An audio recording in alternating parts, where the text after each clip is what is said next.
form of entertainment because one of the biggest teams in Ghana is in town, Heart of Oak, and they will be coming up against Asante Kotoko. When the football season calendar is rolled out, it is one fixture that a lot of people look forward to. And today, these two giants will be clashing, not just for the 3 points, but to also get back into the title conversation. This is actually the streets of Kumasi, very calm. A lot of people have made their way to the Barbera Sports Stadium. The famous KATR market, also located in the heart of Kumasi, a market that actually boosts economic activities within the capital, and that is the overlord of the Ashanti Kingdom, the life patron of Asante Kotoko, Otumfuo Osei the second, and his team are in action today. It's going to be a beautiful one. Kumasi is actually one of the most beautiful cities in West Africa, and Ghana's first Prime Minister and President has his monuments right here in Kumasi, Osajifo Dr. Kwame Nkrumah. So everything is set for us to begin as lights, camera, and action. We are rolling. My name is Mutala Yakubu. We are here at the Barbera Sports Stadium. Big game, Asante Kotoko coming up against Heart of Oak, and it promises to be one of the games that will be very memorable, especially with what happened between Mediama and Adriana. So a lot is at stake. My name again is Mutala Yakubu. I've been joined by two gentlemen. They are the very best when it comes to analyzing football. One is a coach. I mean, he started with Liberty Professionals. He's been at Mediama. He's been at several clubs. And today, he is the assistant coach of the Sudanese national team. That is Ignatius Osei-Fosu. He is here with us. And he'll be talking a lot. He's one man that is fired up whenever this picture comes around. Because I remember that some time back, he actually came to the Barbera Sports Stadium with 11 Wonders, and he did a great job with them. Also, Jeffrey Asari, the man who was with us in Takwa, is also here with us. Now, I mean, gentlemen, let's just soak in what is happening at the stadium. I mean, both sets of fans are already chanting. The Kotoko fans are doing the Asante Kotoko saying, the Heart of Oak fans are also saying, arrows, arrows, arrows. The atmosphere, Jeffrey, is electrifying. I cannot describe what is happening here. There is the only game that gives you this wonderful spectacle. Irrespective of the numbers here, when Kotoko is in town against Accra Hearts of Oak, the atmosphere becomes rapturous because the supporters respond to the class players when they come out of the dugout or they are doing warm-up. That is what makes this game the biggest clash, and it's full of excitement and intrigue. Before the game itself kicks start, this is what gives the emotions and the passion of the supporter, build it up to the game proper. That is why we say Asante Kotoko will always be the super clash. Now, Ignatius, you grew up in this region, you know Kumasi very well. What does a Heart of Oak Kotoko clash mean to the people of the Ashanti region? Salam alaikum to all your viewers. I mean, you are coming from Sudan, so some this Sudan vibes. It's very important. Alive, if you have, for us, the young ones who grew up here, I remember I used to be part of the Kotoko ladies. We used to play brass band. You remember? Yeah, Those days you have Pilolo at the center line. Yeah. You have the Kotoko ladies at the VIP. You have the Asafo brass band at the yellow, the Asokwa stand, and what have you, my guy. This was a fixture nobody would want to miss, and we the young people always flung around. Those were the days you wait for an elderly person to come to hold your hands and you enter the stadium. And if you don't come to this fixture, trust me, tomorrow morning when we come to school, you didn't go anywhere the weekend. Well, there's a lot to talk about as far as this game is concerned, and we are going to be a comprehensive build-up of the game here at the Barbera Sports Stadium. But, Jeff, I was with you in Takwa. We need to talk about that game. It was a game that had a direct consequence on what happens here today, because both teams, that is Heart of Oak and Asante Kotoko, were looking at Mediama and Adriana dropping points so that the win and close the gap on them, and it did happen. First 67 minutes, it was 1-1, rained off. The game continued the following day. Then Mediama had a penalty. Mubarak Yusuf stepped up, missed, and the game ended 1-1. It is a good one for the people of Kumasi, especially Asante Kotoko and Heart of Oak. But let's watch the game and see what really happened. Jeff, you were there and you saw it. It's unfortunate for both teams to lose points or drop points. I mean, it's a very interesting game. I mean, a game of two. Look, when the rain did not start, Midiama dominated control. Look, Fuzi Taylor, Manuel Ortiz, Salim Adam were controlling the midfield, playing very well, creating a lot of opportunities. I mean, Adriana at that time, you realize that apart from Chivanyo and then Seydou Sana's corner kick, they didn't have much opportunity, but the opportunities were created by Midiama. Unfortunately, when the opportunity came, Salim Adam brilliantly scored. But then when the rain started, then the substitution of Emmanuel Mafo that brought in Dauda Sidibe, then that was the changing moment for Adriana, because Dauda Sidibe took the ball, outwitted two players, then led it to Seydou Sana for the equalizer. Then the opportunity of the referee taking a decision as to whether the ball could bounce very well came up. The two officials, the two captains went to the pitch. The ball was bounced, so the match have to be rained off to the next day. Now came the next day, the last 23 minutes. The 96th minute was when the penalty was rewarded. The penalty was taken by Yusuf Mubarak, and goalkeeper Prince Osei. Listen, above everything, there's something spectacular about Prince Osei. Prince Osei was in this stadium, saved Samba O'Neil, the number one penalty taker's penalty kick against them here in the FA Cup round of 16. Then in the course of the penalty shootout, grabbed Dauda Saka, and then Kwame Poku. Then like in this game, Prince is actually pinning Gregory to the bench because of his heroics, because he displayed that here against Kotoko. Then he came to Takwa and saved the crucial penalty as well. Spectacular fashion and the consistent nature. And look, this timing, the 96th minute, that is deadwood.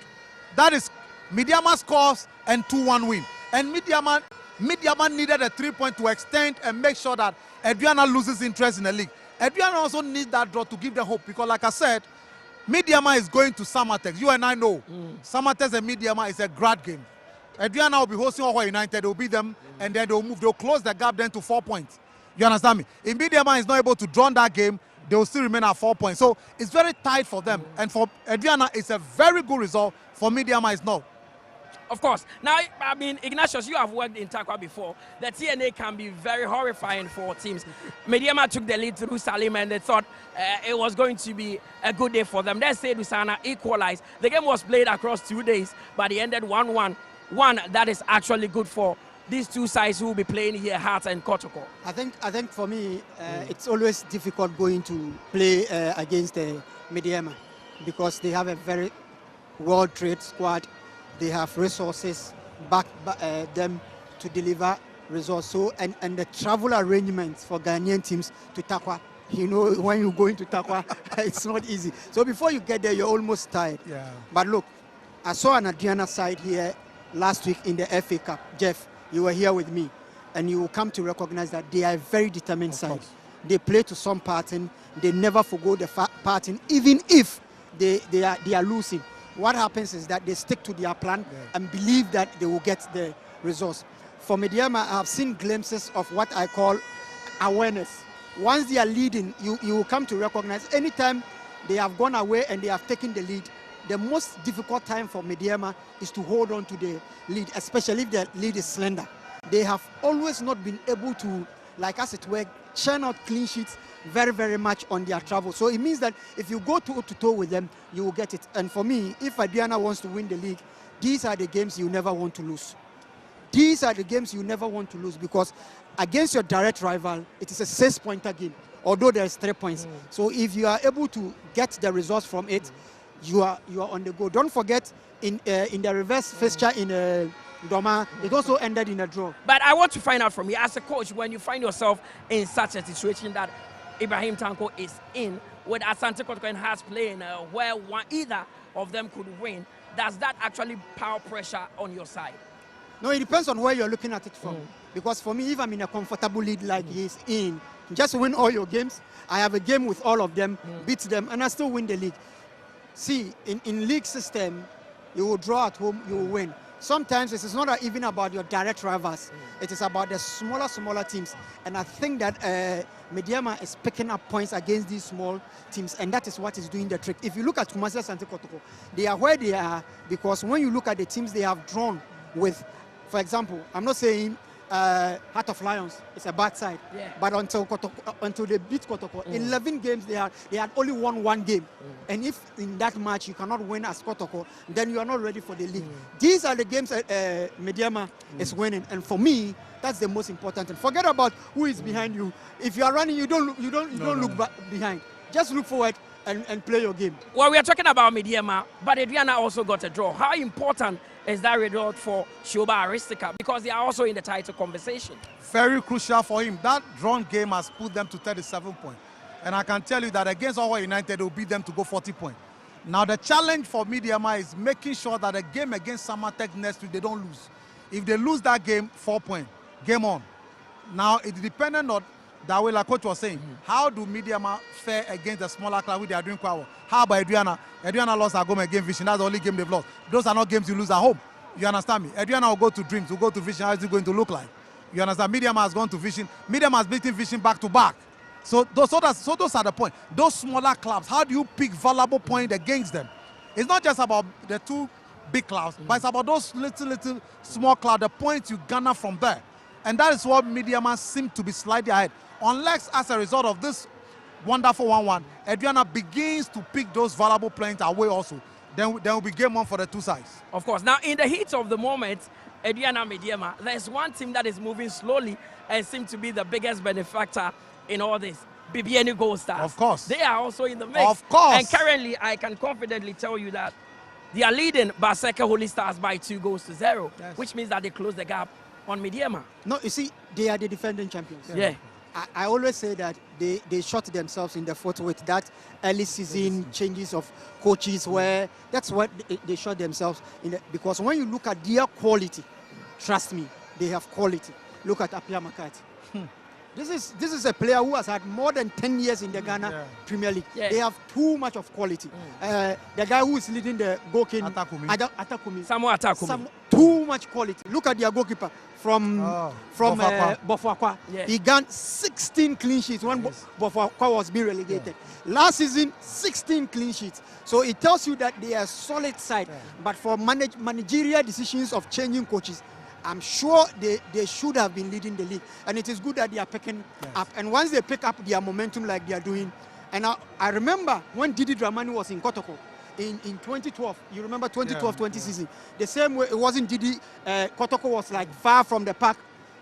5 games to go, they went to Mediama, beat Mediama, come on top, and suddenly they win the league. Yeah. So sometimes you need that because they were also the defending champions with Maswa Kunodo winning the season before. They have quality. And once they have quality will come to bear when it matters most. Fresh Smith is actually their head coach. That is BBN Gold Stars, and they are moving slowly. But there are games that kicked off at 3 p.m. and a host of them, Bechem United, currently actually drawing in there. So let's go through the result that have come through so far. As you know, Mediama drew 1-1 with Adriana, and Vision also ended up beating 11 Wonders by 3-0. Bechem United are drawing at the moment, goalless with the Young Apostles. Hoho United are leading Nations by 2-1. Dreams are also drawing goalless against Karela, and Gold Stars, as I mentioned earlier, are leading Baseka Holy Stars by 2-0. All Blacks are goalless between them and Samatex, with Brekum Chelsea leading Heart of Lions by 1-0. Now, Ignatius, your former side, 11 Wonders. These days they say they are not Techiman 11 Wonders. They are just 11 Wonders. They are Accra 11 Wonders. No, it's Accra 11 Wonders. Only going 11 Wonders. You have coached them before, and you are the best person to answer this. Do you think that singular decision to relocate the club from Techiman to Accra has cost them? No doubt about it. That has cost them big because, you see, when you are coming from relegation, you are 90% sure in the Ghana Premier League to be relegated. Yes. So all the teams who have come from relegation and stayed in the league are normally traditional teams. And you see, traditional teams, because of their support base, will intimidate you. We all know how intimidating. You have been in Techiman before. Yeah. You know how intimidating Techiman ground is before you enter the stadium. The pitch is actually smaller for them compared to the Accra Sport, the UG Sports Stadium. So for me, that singular decision to relocate the club has affected their fortunes, because there are matches, for example, I bet you on my life, Vision will not beat any team in Techiman from Techiman. Hoho United must win games, and currently They are leading Nations by 2-0 because 2-1 actually. They are one of the teams that are currently in the relegation zone. If they can hold on, how much of a boost will this result be? That'll be very crucial. Especially, look, Nations' performance away has been very poor this season. I mean, and there are a lot of dynamics. The reason, the timing for even Kasim Mingle to leave, for Coach Manso to come in. So, Nations, you realize that what they are doing very well is picking the valuable point at home. You know, they did shit to Adriana, they beat Medium at home. But away performance have not been very good. So for Hawaii United, this is a very crucial win for them if they want to survive the relegation battle. They need to be picking the valuable point at home. Away, they are not that good away. Because look, next week against Adriana, they are going to lose that game. Bet me, they will lose that game. So they need to pick this valuable point, knowing very well that the game against Adriana is a no-go area. So it's very good for them, but they must make sure that they hold on sharp to prevent an equalizer. That is the most important because the game has not ended yet, and they are leading by 2-1. Of course, now one of the teams that is in dire need of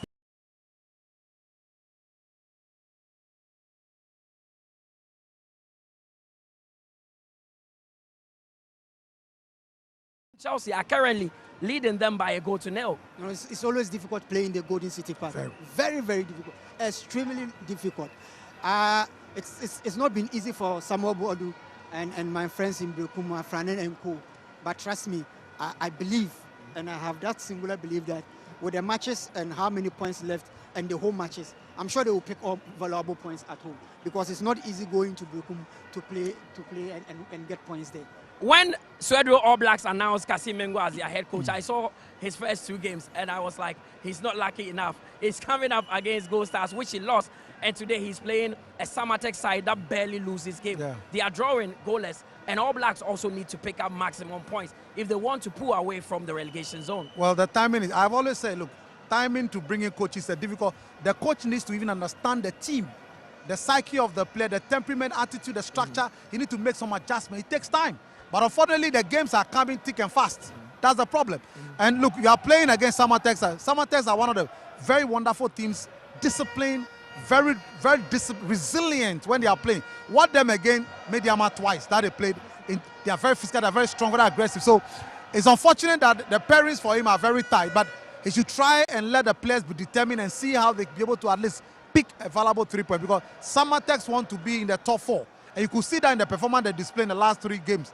They want to be in the top 4. If you want to be in the top 4, you must make sure that you pick valuable point away. Don't forget they are playing Media Madness. That's a game that is unpredictable. So you need to get something from this game and make sure that that game, whatever happens, at least you are save a face by picking a point or even 3 points in Swedo. So it's unfortunate that Kasim Mingle has to face the difficult task, but that's what coaches are made up for. Difficult tasks, you make a statement to the difficult task. You don't complain. That's what makes you a top coach. Our bigger coach. It's about difficult situations and making the results count. Of course. Now, I mean, Ignatius, having coached in the Bono region before, what makes the Bono derby or 2 Bono teams playing very difficult to predict? Because Young Apostles have not been doing well, but against Bechem United, currently they are drawing. I always want to find out. Talk about this, I mean, the Bono regions, when 2 teams are playing from there, it's always difficult to predict. on all my travel scouting players, I think the Bono region is one of the regions that have a lot of quality, like the Bono Half region. Too much quality. Too much. Trust me, you will meet a player who has never played organized football, only school football, and will be coaching other players. You know their former goalkeeper, Masaoud. When he was 13 years old, 14 years old, I wanted to register him for 11 Wonders. That's the quality they have. They have a lot. 13 years old, I'm telling you, I wanted to register. But you see, because again, they can move supporters all around, everywhere. Easily. So if they are playing in Bechem, it takes them maximum 40 minutes to get to Bechem. And before you get there, they also have too many supporters there. And so they are never intimidated. Trust me. And you see, because of the proximity, look, take it from me. Why we don't win a lot of away matches is because of our travel arrangements. It is always difficult traveling across Ghana. You understand? But in the Bono region, teams even leave the same day. Of course. Because from Sunyani to Bechem, it's 20 minutes drive. 20 minutes. From Sunyani to Wenji, it's barely 30 minutes drive. 30 minutes. You understand? So proximity plays a part in this. Very seriously. That's why. That's why. Well, another team that is actually drawing at the moment is Dreams FC. They are playing Karela United.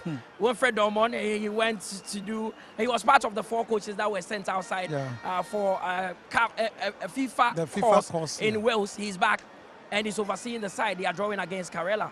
Well, Karela is a difficult to play. Look, it's a difficult thing to play. Ask Adriana how they struggled to beat them 2-1. Ask Asante Kotoko here. Remember, we did that game here 4-2. Karela are a very difficult side. Ask Samatex, they will tell you how they struggle at home to draw with Karela. Karela on a good day, they are difficult, they are disciplined, they are well organized, they are structured. Look, it's not easy playing against them. So, and you know, Dreams, they create the chances. Dreams were here. They had 4 chances.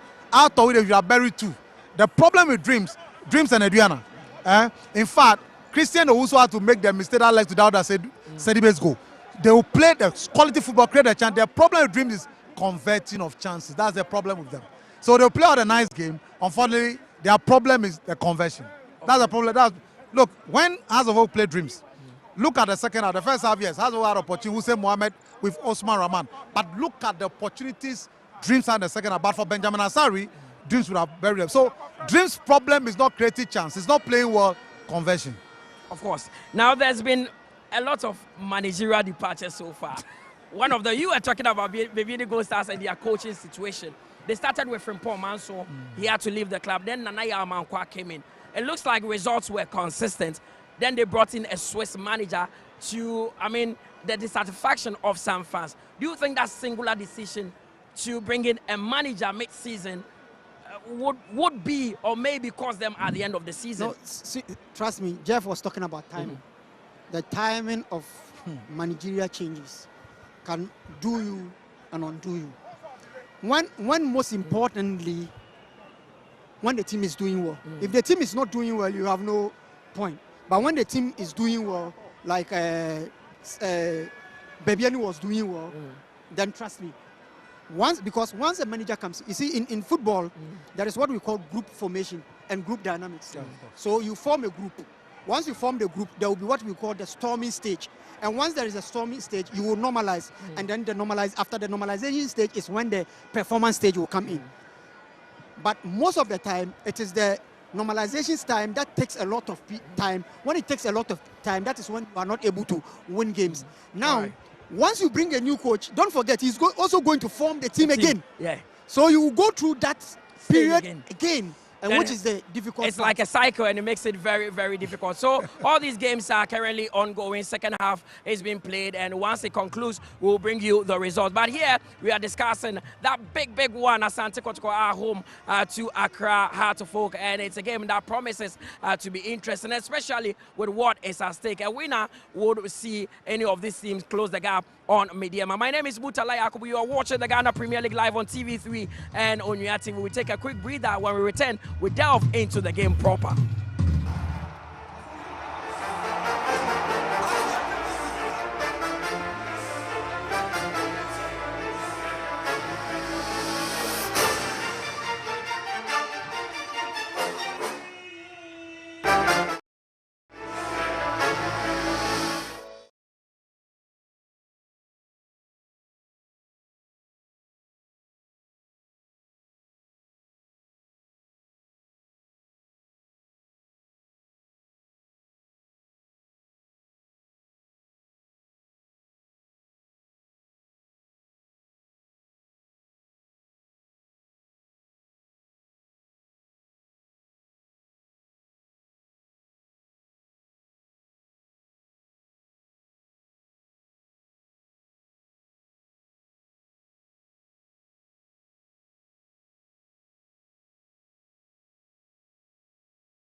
Welcome back from that break. You're still live here at the Baba Sports Stadium. Big one. As you know, Asante Kotoko, they are home to Hearts of Oak in matchday 22 of the Ghana Premier League. Not just the 3 points are at stake, the bragging rights as well, and also an opportunity to be back into the title conversation, because Mediema and Adriana, who are first and second on the league table, ended up drawing. So it presents an opportunity to Kotoko and Hearts to win and close the gap on them. My name is Mutala Yakubu, here with Ignatius Fosu and, of course, Jeffrey Asare. Jeff, back into the title conversation. That is what is on the table for both teams.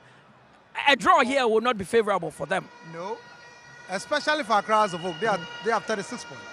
Now, Hearts of Oak will host both Mediama and Adriana in Accra. Hearts needs the 3 points massively, because when they win and they get to 39 points, if they do everything on the playing field to beat Mediama and Adriana, they are in serious contention. Do you understand me? So they need it badly. You know, Kotoko have to go to Takwa. Kotoko will go to Takwa. Kotoko will have to go to the dreaded Doma as well. But for Hearts of Oak, they are hosting these two clubs. So for Hearts of Oak, this particular game means a lot to their title contention if they really want to at least have a shot at the title. They need this game result. They need a 3 point badly. Well, you are saying they need the 3 points. Now, let's look at the head-to-head of the two teams since the 2020-2021 season.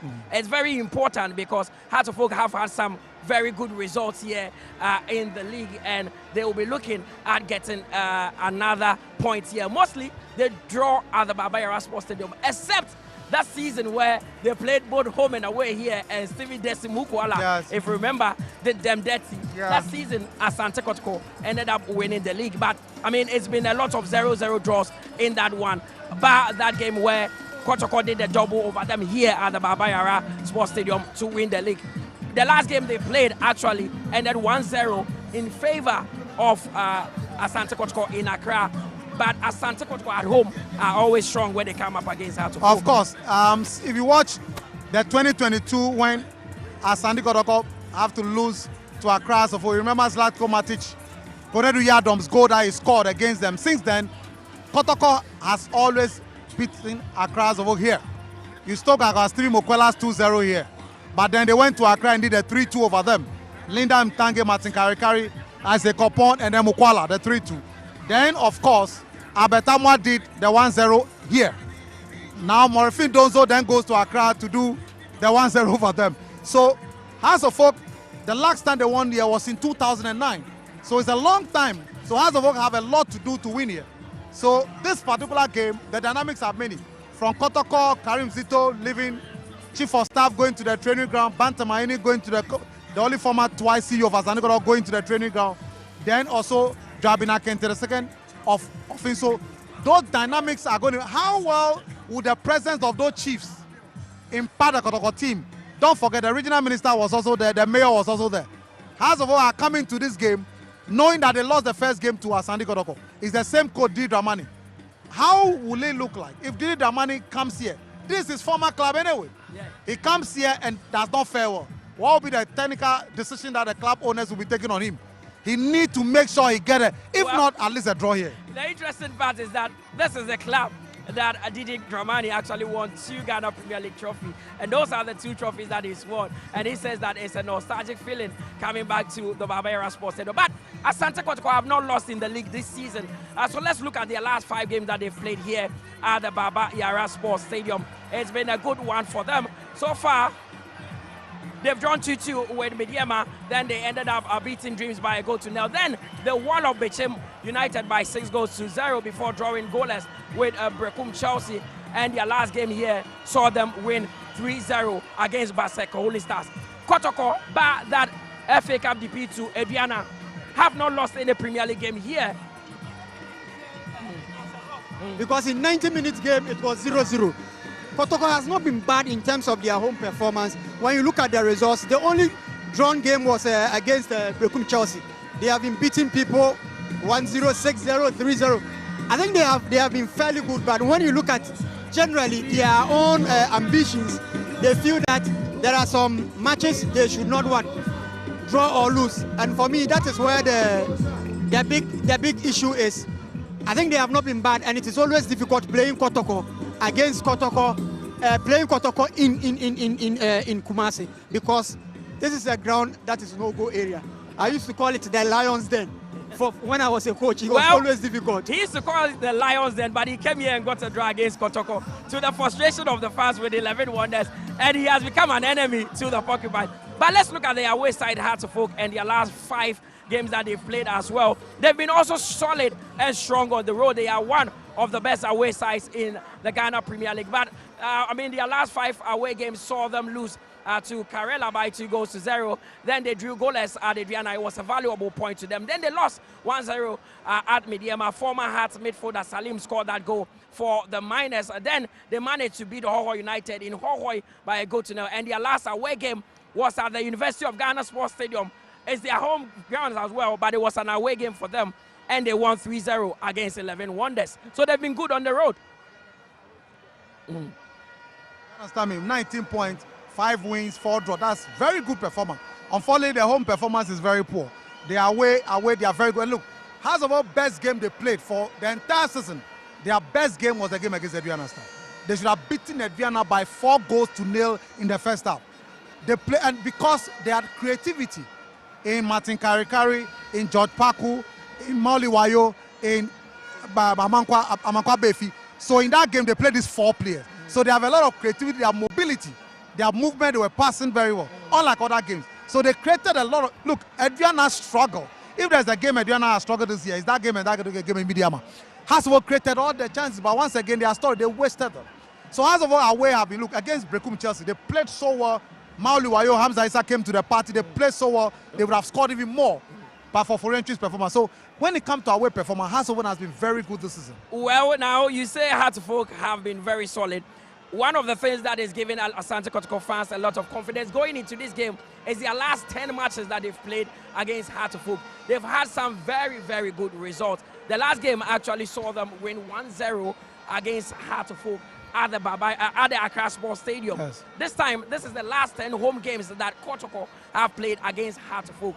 Hearts of Oak have had also some very good results and a lot of draws in this one. So most of the Phobians are saying they can actually snatch something from this game because Kotoko have won just 2, drawn 6, and lost 2 against Hearts of Oak here at the Babayara Sports Stadium. Yeah, Hearts have solid defense. Look, Ali Mohammed, Osei Sibe, if you look at other Yimana Mankwai player Baba Demo is playing, you are rest assured that quality. Benjamin Asari today is the one in post. Other games, Bechemo, Solomon Agbasi, the compactness. Abdul Karim, Hussein Mohammed, these are very combative midfielders. They work. Rafael Amponsa, very creative midfielders. They work without the ball as well. So when it comes to their away performance, ironically, they've been brilliant away as compared to Sharp Contra. 17th in terms of performance, the 16th team when it comes to home performances. So away they are good. All they need to do is convert a chance. So in this game, they are going to play very well and going to be very combative because they are very good away. This is one of the away games they are good, but this is against their bitterest rivals. And this is one of the games that Hearts of Oak will feel very confident that they can get something from. But my colleague Josiah Okokwe is currently within somewhere around the stands where he's interacting with some of the fans. So let's cross over to Josiah and find out what the fans are saying ahead of this big clash. So minutes away from kickoff, we're still live from the Babayara Sports Stadium. And tell you what, it's a frantic atmosphere. It's electric over here, especially from the VIP section. We are the upper VIP wing. The fans are here. Both Hearts and Kotoko fans are here. And, it's time to take the thoughts, interact with these fans and see what they're expecting from this KG much anticipated game. Hearts away at Kumasi Asante Kotoko. And I'm now here with Nidako Set. Nidako, he is a member of the Kumasi Asante Kotoko communications team. Good afternoon, Ni. Good afternoon. And first of all, you guys have done a massive job as far as attendance is concerned. But what do you have to talk or what do you have to say about this crowd over here? We've not kicked off yet, but just look at the crowd here. Lovely. I'm so impressed with the attendance so far. I'm just coming from the back there, and I can tell you that there are a lot of spectators out there who are now fighting to get their tickets, to get their seats as well.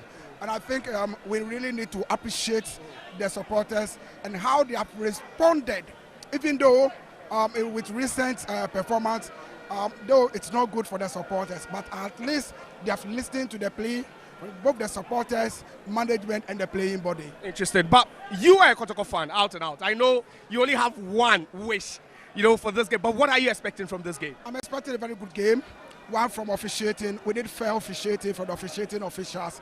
Then again, we have been assured by our players, and we know they are going to deliver. The 3 points must stay here at the Baba Sports Stadium, and for that matter, it should be Asante Kotoko's win. And as a fan, are you still chasing the league title? Oh yes, it is not over yet.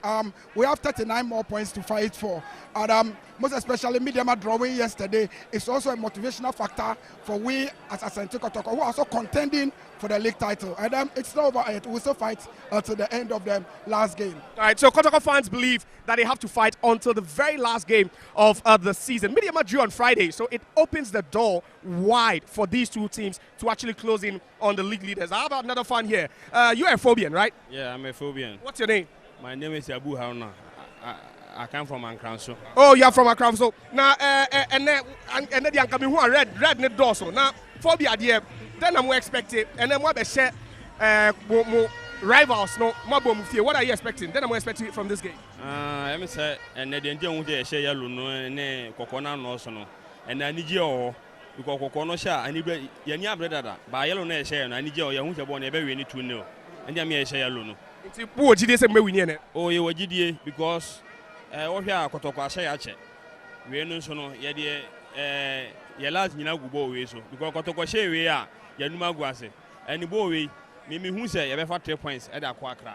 All right, but I say, so that's another fan who believes the Hearts of Oak will return back to the capital with maximum point from the Super Clash. Mind you, that in the reverse fixture, they lost by a lone goal. It was Morifin Donzo's goal from the penalty spot that gave them the win. And Hearts of Oak still chasing revenge. I have here with me another Kotoko fan. Rabeni Michao. Bibi Amoko. And then me personal what dress and that mood knit saying. Oh, mood there. You be never catch so. Why said the AC for the first time, you crowd a different crowd. Manchester Sports Stadium. It's another mood you good Makotoko for. Now in Comodia no only fans no casa before game no then na more can was some Zito anyhow. Yet nearby after FA Cup defeated. Then na mudi won come. Oh, the Eddie won come on say and young one was say Zito anyhow. But still Kotoko be winning match because yes. You heard your friend say Chelsea cry. Time omu coach free hono di Matthew be fa team no but ultimate the kwaje Champions League etianim sa Kotoko so say ya Prince abefa no obetimi the team no ayebibi right yeah that's it. Josiah Okoke would be in commentary position later when the game kick starts, but he was interacting with some of the fans. The coaches are here at the stadium. Prince also is leading Asante Kotoko because there's no Karim Zito and Masoud Didi Dramani of Hearts of Oak. Both of them are optimistic of getting the 3 points. Coach, welcome. It's match day 22 against your bitterest rival, Hearts of Oak. First off, you are coming into this game without your former head coach, that is Karim Zito. How does he feel? Yeah, I think the boys have put it behind them. They know how this game is. Sometimes it happens this way. Not that the way that they want it, no, but they have to put it away and know and present Kotoko very well. So the boys are okay. Myself, I'm okay too. You are winless in the last 2 games that you've played in the Ghana Premier League, a defeat at Heart of Lions and an FA Cup exit against Adriana. How important would it be to get back to winning ways? Yeah, as you know, we got a very big followers and they're all worried. So we have to make sure, make them happy this time around. And the boys are ready for that.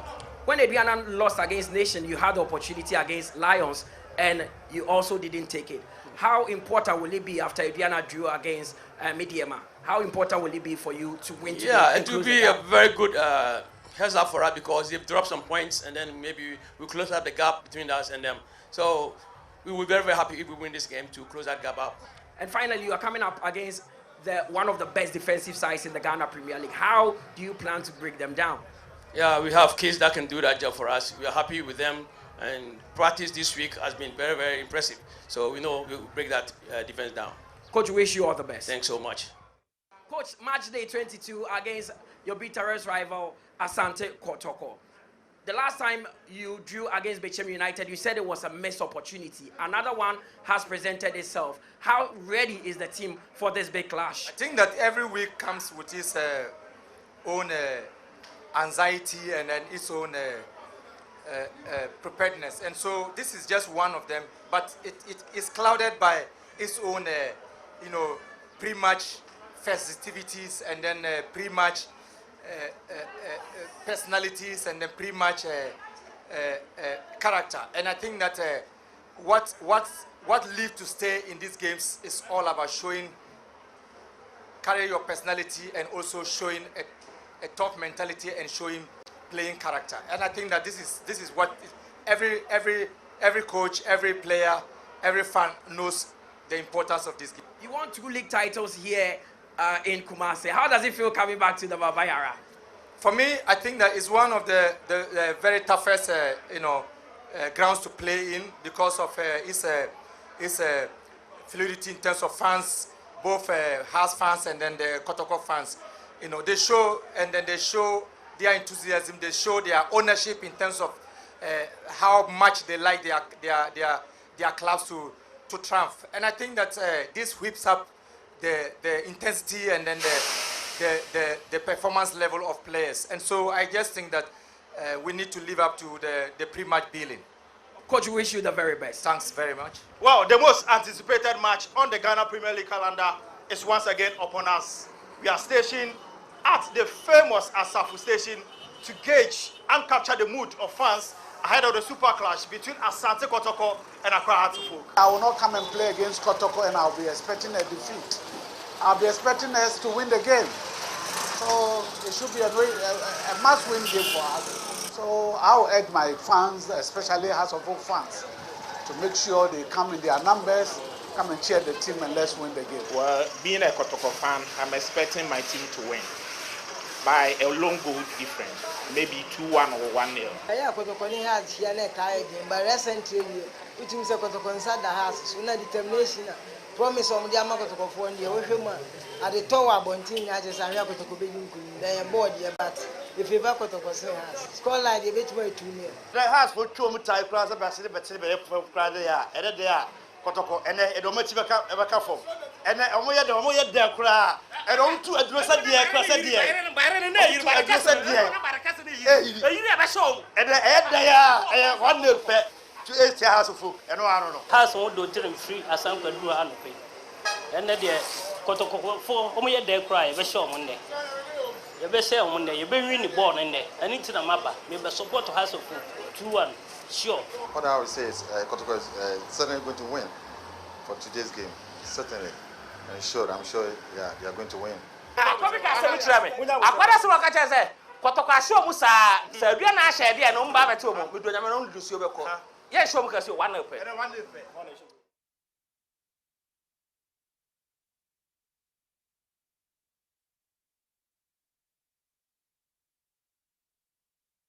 Aqua one supporting is here to get Aqua one supporting is here to gets it. Turns around, looks for support in Amo. He comes forward, goes past Esiedu. That's a brilliant goal. Kotoko opened the scoring. Game in the last 5 matches there in the Premier League, only 1 game, and Hearts of Oak have opportunity with the first goal here. Mauliwayo certainly gets it for the Phobians. Akon lays one onto the path of Kwame Opoku. Can he score? And Opoku makes it 6 for Asante Kotoko. And again, they spilled, and Hearts of Oak have opportunity with a second goal. And too many players fluffing opportunity, and this time has been backed at home for the second. And just as he was introduced into the game, Morifin Donsu. And sorry, Morifin Donsu! And the discipline and very much focus. Osesibe. It's 3-0. Goalkeeper sent the wrong way. Atapok.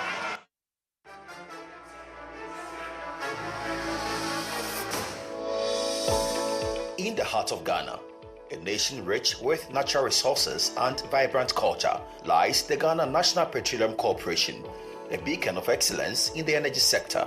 For over 40 years,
A Sunday special in the Ghana Premier League. The Ghanaian top flight takes center stage here at the Baba Yara Sports Stadium with the biggest football rivalry in Ghana coming up between Asante Kotoko and Hearts of Oak.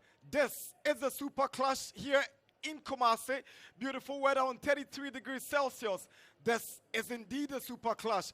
Pleasant welcome to the garden city of Kumasi, the Ashanti regional capital, known for its rich history and tradition, housing some of Ghana's premier health and educational facilities.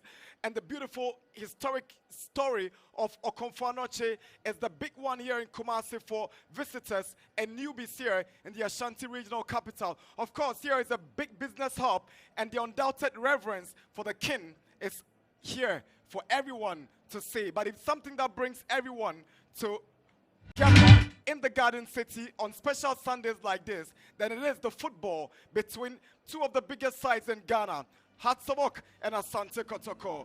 This is the super clash for the 2025-26 season here at the Baba Yara Sports Stadium. If you just join us, pleasant welcome once again. My name is Nana Dakwa Jesse, together with Josiah Okokwe. We're your commentators for this big one here in Kumasi. Good afternoon, Nana Dakwa Jesse. What a day we have, what an atmosphere we have here at the Baba Sports Stadium. Electric, breathtaking, and we're hoping that after 90 minutes, the story will definitely be historic. It's been turbulent times for Asante Kotoko, having exited the FA Cup last weekend at this venue. The aftermath saw the exit of coach Karim Zito, who was reported to have resigned in a tale where some believe he was forced to resign. Prince Owusu has since taken over as interim coach for the Porcupine Warriors. They are winless in their last two competitive games, having lost by 3-1 to Hearts of Lions in their last Premier League game and exiting the FA Cup last weekend. For Hearts of Oak, they still know they're in the conversation for the Premier League title chase. After drawing with Bechem United in their last game at the University of Ghana Stadium, the Phobians remain confident because of their defensive resilience and solidity. They remain the best defensive organized setup in the Premier League this season, Hearts of Oak. Yeah, it's not just about the bragging rights now, it's also about 3 points. It's about closing in on Mediaba Sporting Club, and that result in Takwa on Friday meant that these two teams, a win for either of these two teams can actually set up an interesting, end to the Ghana Premier League this season. Mediama have given these two teams reason to believe it is doable after failing to pick maximum points and then rained off and replayed matchday 22 game at the TNA, played on 2 occasions, on Friday evening and on Saturday morning, because on Friday the game was rained off at 1-1, but Mediama failed to make the most of it yesterday when they spotted a late penalty to Captain Mubere Clusif, and in the process failed to extend their lead on the summit of the log. Yeah, and it gives relevance and significance to this game, a drawing. I told you in that game that the neutrals will be hoping that that game would end in a stalemate, which in fact they had luck on the side of Mediama, but for Adriana, they still have their eyes on the prize, and it also gives these two teams a bit of hope, knowing that a win for either one of them would actually allow them to close in and then try and make something happen. Hearts of Oak very present here in numbers. That's Asante Kotoko's lineup, familiar faces. Mohamed Kamara is in post. Esiedu returns from injury to play at left back. There's Lord Amo at right back. Ensu and Samba in central defense. There's a 3-man midfield of Walid Husseini, Bedu and Jehu. 3-man attack of Saka Dawuda, Albert Amo the returnee, and Dogo, his first super clash since joining Kotoko. Yeah, and that's a competitive lineup from Prince Owusu. And just look at that midfield. The double pivot would certainly be Bedu and Jehu, but then Husseini could be given the license to roam and give those final balls to Amoa and then also Dawuda Saka. Big responsibility on the shoulders of Prince Owusu. He's Kotoko's interim coach following the exit of Abdul Karim Zito. He was one of Zito's assistants together with Hamza Obin. And today he's got the responsibility of leading this team to do what they've been doing against their rivals in the last 4 seasons. Yes, certainly, and there's a bigger stage for an audition you'd be thinking for him, he really needs to impress if he wants, the management to consider him on a long-term basis. This game is certainly in good hands. One of Africa's best referees recently officiated in the semi-finals of the African Cup of Nations between Nigeria and Morocco. Daniel Nilaye is our center man. He's assisted by Paul Atimaka and Seth Ableto, with Gideon Nikofi as our fourth referee for this evening's fixture here at the Baba Yara Sports Stadium. Hatsabok have a lineup of a back four that has Adamu, Mohamed Ali, Esibe, and Emmanuel Amankwa completing the back four, shielded by Benjamin Asari. A three-man midfield of Hussein Afrani and Abdul Karim. Hamza Isa is leading the attack alongside Maoli Wayo and then Martin Kakari. And the strongest Masoud Didi Germani could field, and it's still a potent attacking lineup between Maoli Wayo and Hamza Isa. You have 9 goals this season between them, and they will definitely be leading this attack for Accra Hearts. Martin Kakari would also be adding up something. He also scored not long ago in that 3-0 win against 11 Wonders. Masoud Didi Dramani have already lost to Asante Kotoko this season, but he's also have his fair share of victory. He won in the top 4 after losing the President's Cup in the first round of the Ghana Premier League. He knows this terrain so well, having guided Kotoko to win the Premier League title during his reign as head coach. And these are difficult moments, different generations, but the fans, clubs would always be expected you could deliver the ultimate for them and probably also take them to Africa, which is really, really key for them. That one game you've been looking forward to on the football calendar domestically.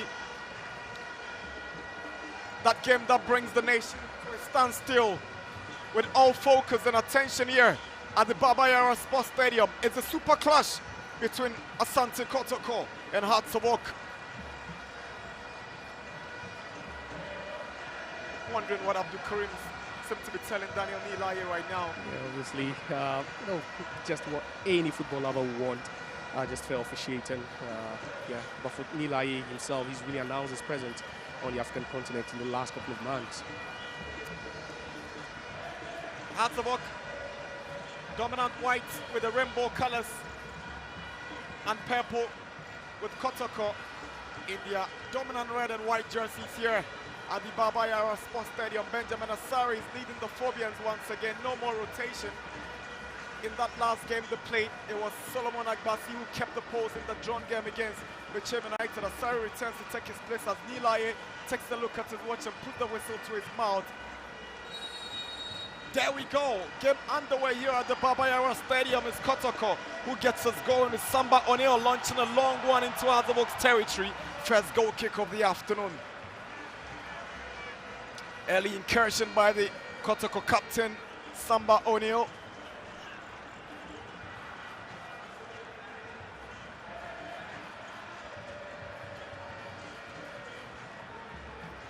Yeah, it looks like a similar setup. You have both coaches going with a 4-3-3, but you always talk about the variations and how to work with the way they would always want to build up, involving Benjamin Asari.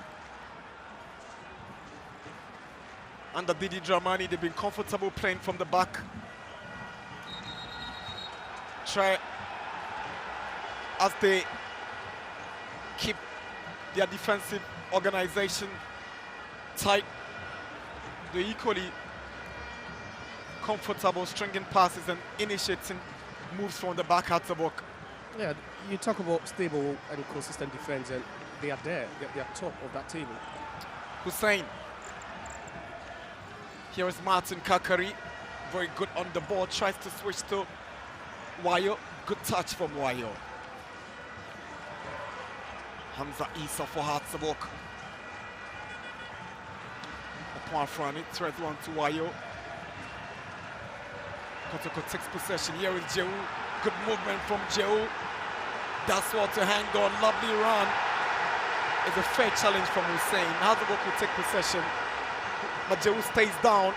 Laye looks on without the foul, but I'm sure he's going to halt play for Jehu to be attended to, because the Kotoko midfielder has stayed down after that tackle on him. And that was a reverse tackle on Jehu. So well, skipped past 3 players, but That was a fair challenge as well, and referee Daniel Mila was in close proximity to spot that. Injury concerns for Asante Kotoko's Hubert Joe. And that was the point where he skipped past a couple of players. Just look at that. It was a lovely tackle by Hussein. Yeah, caught all over the ball, but at a bit, of the ankle of Hubert Joe, and that was why he just went down, stayed there for some time now.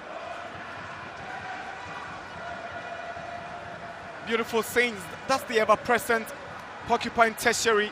They will always bring in the vibe and the morale to these players.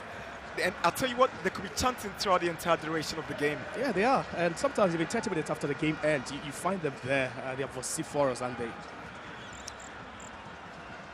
Afrani. Walid Fuseni takes possession for Kotoko in the middle, tries to squeeze one for Amwa. Here comes Jewu, but the first time pass doesn't go. He's shoved off the ball. It's a clean challenge. It was one of the aspects of the game we should be expecting this afternoon, and it's the physicality which would always be present in the Super Clash. We've said it already. Joe being subjected to some, heavy tackles there. But all in all, you'd say these are fair challenges on him.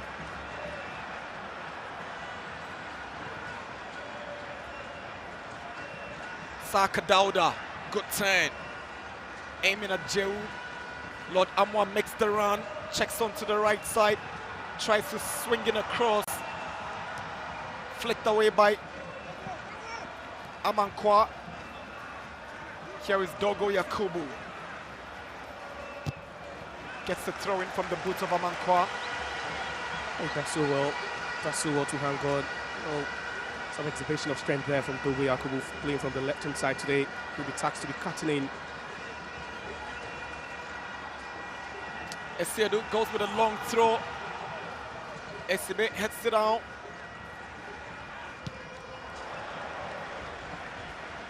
Miss kick from Patrick Esiedu.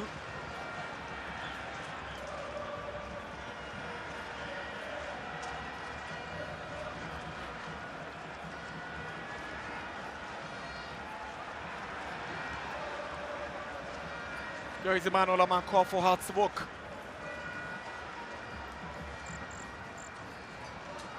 Kakari, Abdul Karim to Afrani, switches to Kakari again down the right. He's got space, but he's got Asiedu to confront. Here is Kakari, tries to cut in, shoots, and it's straight to Kamara. That's the easiest save Kamara could make all afternoon. So easy, but Kakari also love it. The fact that he would always check onto that left foot. Some dignitaries, including New House of Oak Managing Director Julius Ben Emuna in the VVIP. Also present is House of Oak board member Alaji Moro Akambi.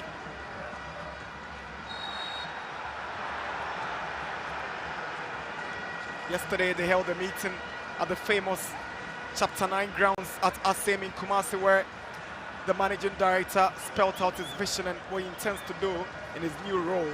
Yeah, another clip there on Joe. So far, he's won the most fouls in this game. Esibe gives away the ball to Amwa and is driving straight to Asari. Albert Amwa, first attempted goal from the Kotoko striker.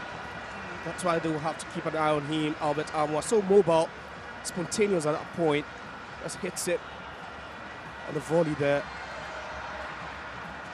Samba O'Neill coming under pressure, a bit of miscommunication between Samba and his goalkeeper, Mohamed Kamara.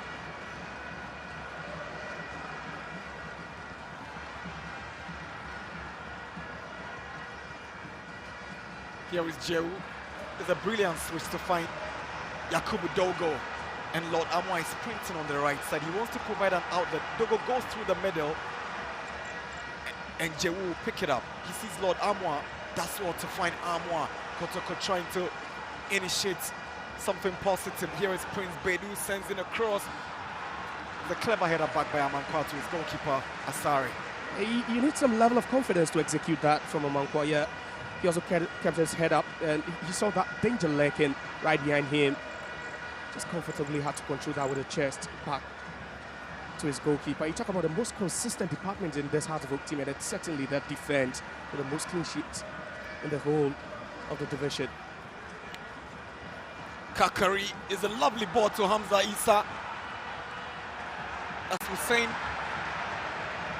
picked up the ball trying to make space for Hamza, but went down and he stayed on. Laye is not looking at that direction, but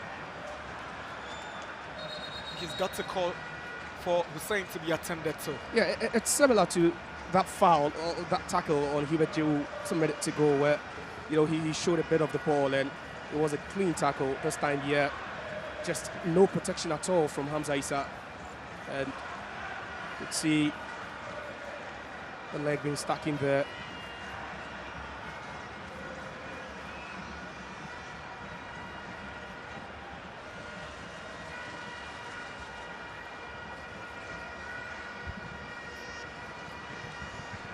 I think that was Hussein there.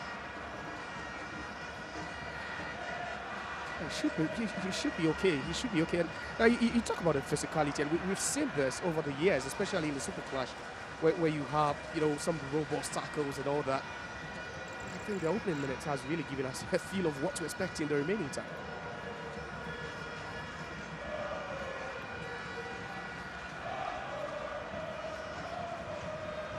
Here's Ali.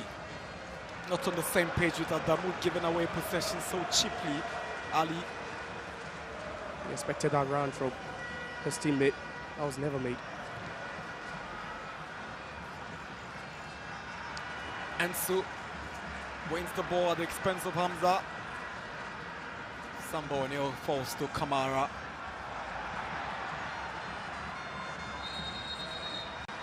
There's a foul on Sambo O'Neill, but he stays on with Kakari.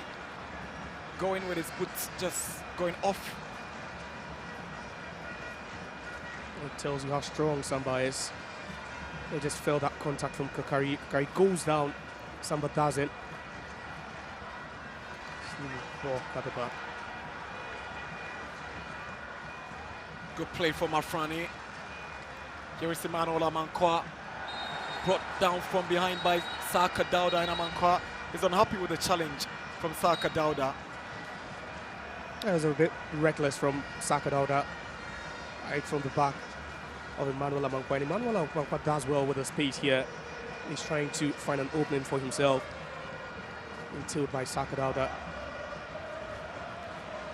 One player who has not played many games under Didi Dramani. That position has often been occupied by Amankwa, but anytime he steps up, he lifts up to it, Amankwa. Yeah, and you feel that there's some sort of restrictions, applied to his game now, where he doesn't really get that freedom to bump forward and add up to the attack. He's been tasked to do most of the defending from the right-hand side of defense. There's a push on Jehu by Afrani. 10 minutes at the Baba Yara Stadium. Asante Kotoko nil, Hartlepool nil.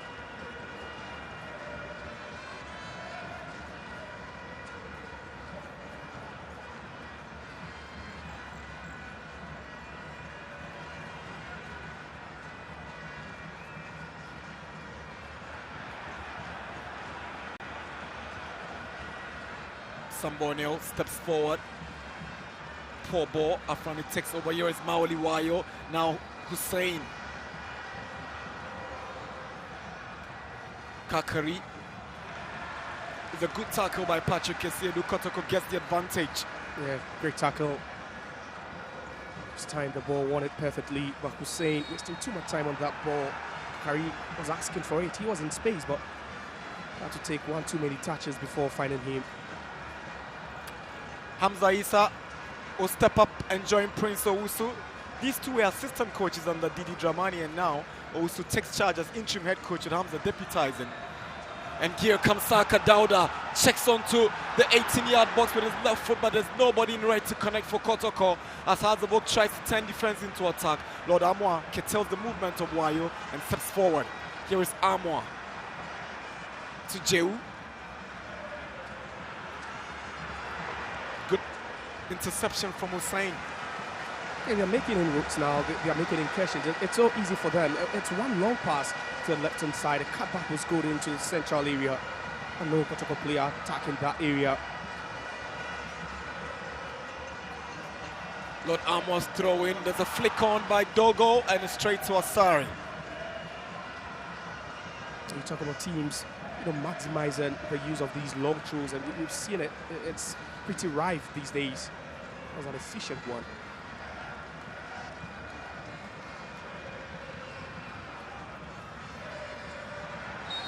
It's a late and a clumsy challenge by Patrick Esiedu on Hamza Issa. The two number 17s clashing with Esiedu, the aggressor here. That was a poor touch from Esiedu. He does well with his left foot. You're thinking that's his favorite foot. He should be doing better there, allowing Hamza Issa to just step in, just clatters into him. Here's a player who is returning from injury. Colorful Phobians lighten up the Baba Yara Sports Stadium, and they like to be under the scoreboard, the Phobians, anytime there's a big one here at the Baba Yara. You would always credit them, moving up about 250 kilometers, to support this team. No goals, but still enjoying the vibe in the stands. Wondering what's going to happen if a goal comes. That could send them into raptures at this point, but that's a lovely. You'll see the colors are quite colorful as well.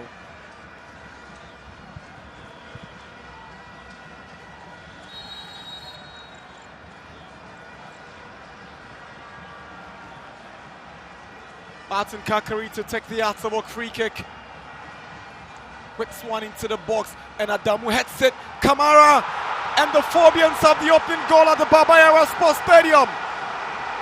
Baba Adamu, an unlikely scorer, puts the Phobians ahead here on 13 minutes.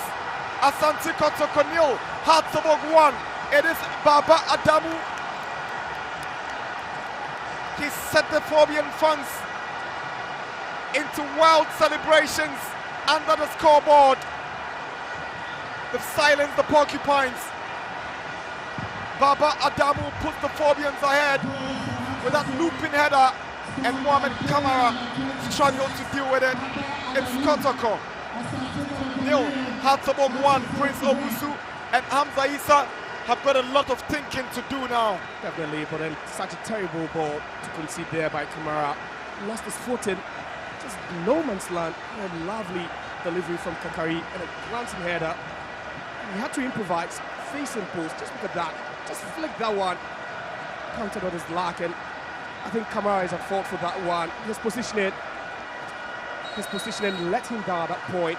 Just didn't know where and what he was doing at that point. And that is a lovely goal.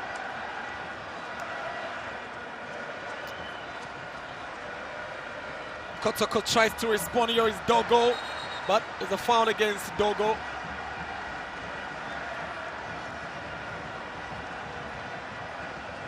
And you expect that sort of response. You talk about Baba Adamu, he's even been playing at that makeshift left back position. He's naturally centre back, but you talk about adding goals to the game, and that's just a lovely way to do it. Just a season ago, he was playing in the lower divisions for Golden Kick in the Division 1. One of the best players for Golden Kick en route to that final where they lost to Asante Kotoko. So somewhere, somehow, he's got some scores to settle with Kotoko. He was in that Golden Kick team that lost painfully to Kotoko in the finals of the FA Cup last season, and he's put the Phobians ahead in the Premier League game here at the Baba Yara. Here comes Kakari, the provider of the first goal.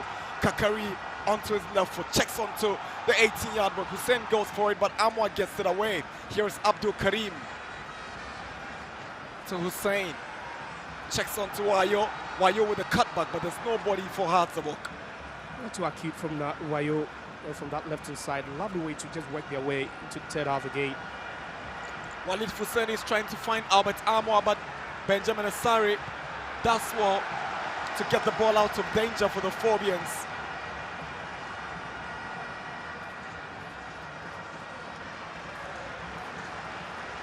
Some confident defending there from the heart of a shot stopper.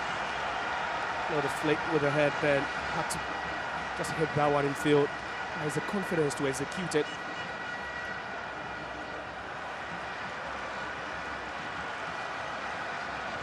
Coming into this game, the talking point was that The last time Hazleburg won a game here at the Baba Stadium was back in the 2020-21 season. But this lead will forever charge these fans till something else happen from the Kotoko angle. It's a corner for the Phobians. And it was that goal, you know, that just sparked that momentum for them. And ever since, they've not looked back. We've seen them with some, you know, good inroads. We've seen them making some good incursions, lovely string of passes from them. Yeah, so much pressure now. Hard serve corner is Maoli Wayo to take.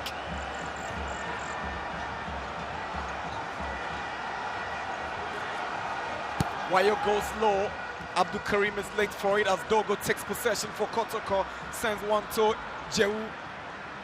That ball is meant for Saka Dauda, but he ends up with Benjamin Asari. I think that was a hit on Saka Dauda, expecting the referee to award a foul. A free kick for him, perhaps, but nothing of that sort. Now Benjamin Asari also playing as a sweeper. It gives them some assurance whatever they bump for.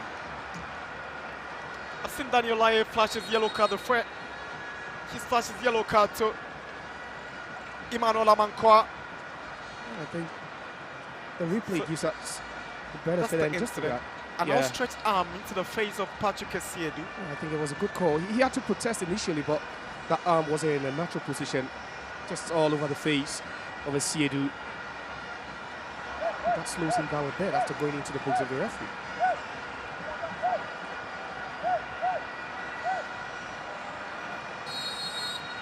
Essiedu to take the free kick. He bends one into the box.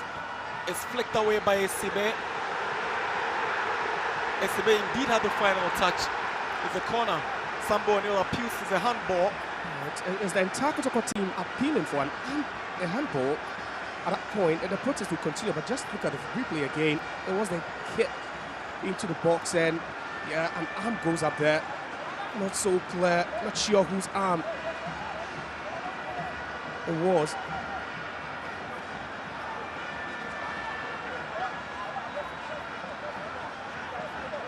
Kotoko's corner to be taken by Patrick Essiedu. Every player of the Kotoko set up in the Hazleburg area with the exception of Kamara.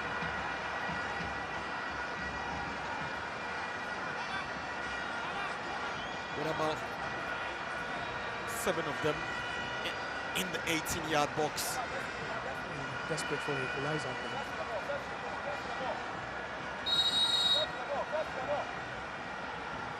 Essiedu swings one in.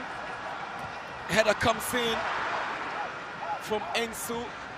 Here is Essiedu again on his weaker right foot and it's straight to Asari. That's not beating him. It's not beating Benjamin Asari. He's really been on alert, but another decent delivery into the box. The header back across the face of goal.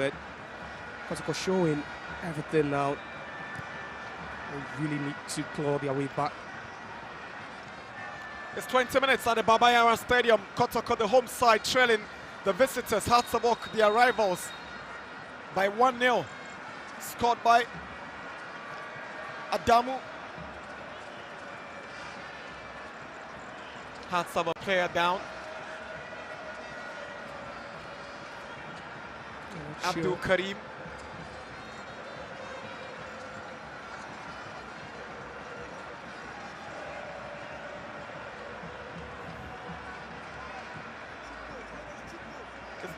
It's been a massive attendance for Asante Kotoko this season.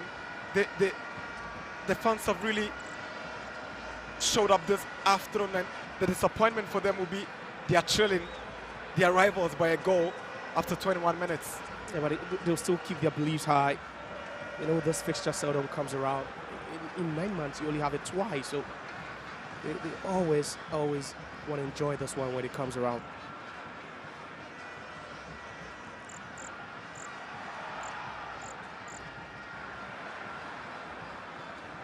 Here is Afrani. Lord Amwa takes possession from Adamu, sprinting down the right. Here is Amwa charging forward. Lovely run to go past his marker. cross intercepted by Ali.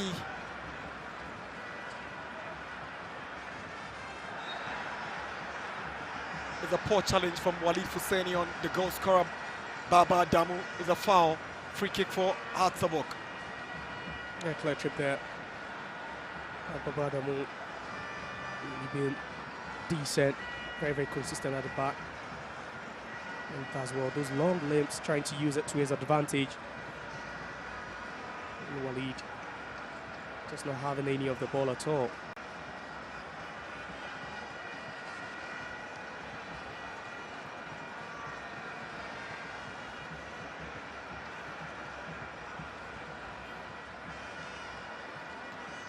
Kotoko recorded 9 wins across 21 games with 8 draws and 4 defeats. But they've been one of the best attacking sides in the Premier League with some 28 goals scored.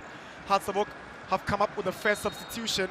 Hamza Issa makes way for George Parku. Concerns about Hamza's fitness necessitating this substitution by Didi Dramani. Yeah, minutes ago he complained about a knock. I think that's the reason why he's been put off. When that could also tactically affect how they've set up, because that would move Mauliwayo into that central area with Kakari and then Paku playing on either side of the attack.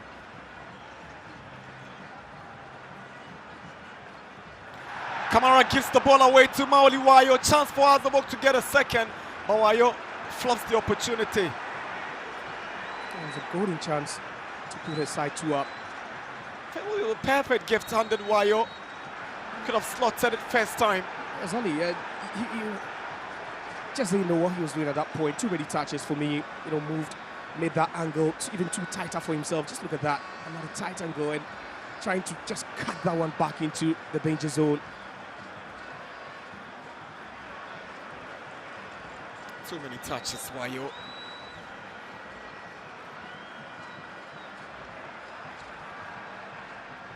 Here is Bedu, also playing in his first Super Clash since joining Kotoko from Kesben, from Nations FC.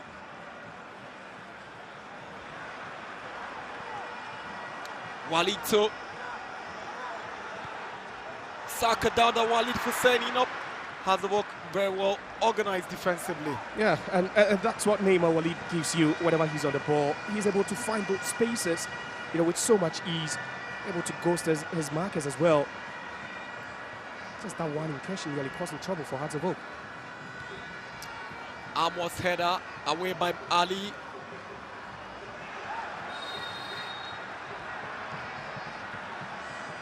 It's been too physical. And Kotoko's Lord Amwa will get a yellow card for this rash challenge on George Parku. But what this decision means is that Asante Kotoko's right back and left backs have all been yellow carded after 25 minutes in this contest. Yeah, and you're wondering how, Masoud Didi Dramani and his technical team would want to take advantage. You have Parku playing on the either side. You also have Kakari also playing on one side, of the attack. And that's where you just need to take or allow them to take the ball to the fullbacks. You just try to frustrate them. So Lord Hilaria Dabo has been asked to warm up. Not the only one, said Kojo saying.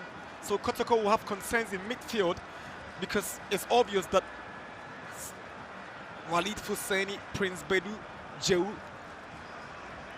are not doing what must be done right. They've been dominated by Hatzabok's midfield. Yeah, it's a midfield throw. We spoke about the variations, but then Walid Husseini will always push up. And that double pivot of Bedu and Jehu will really been effective.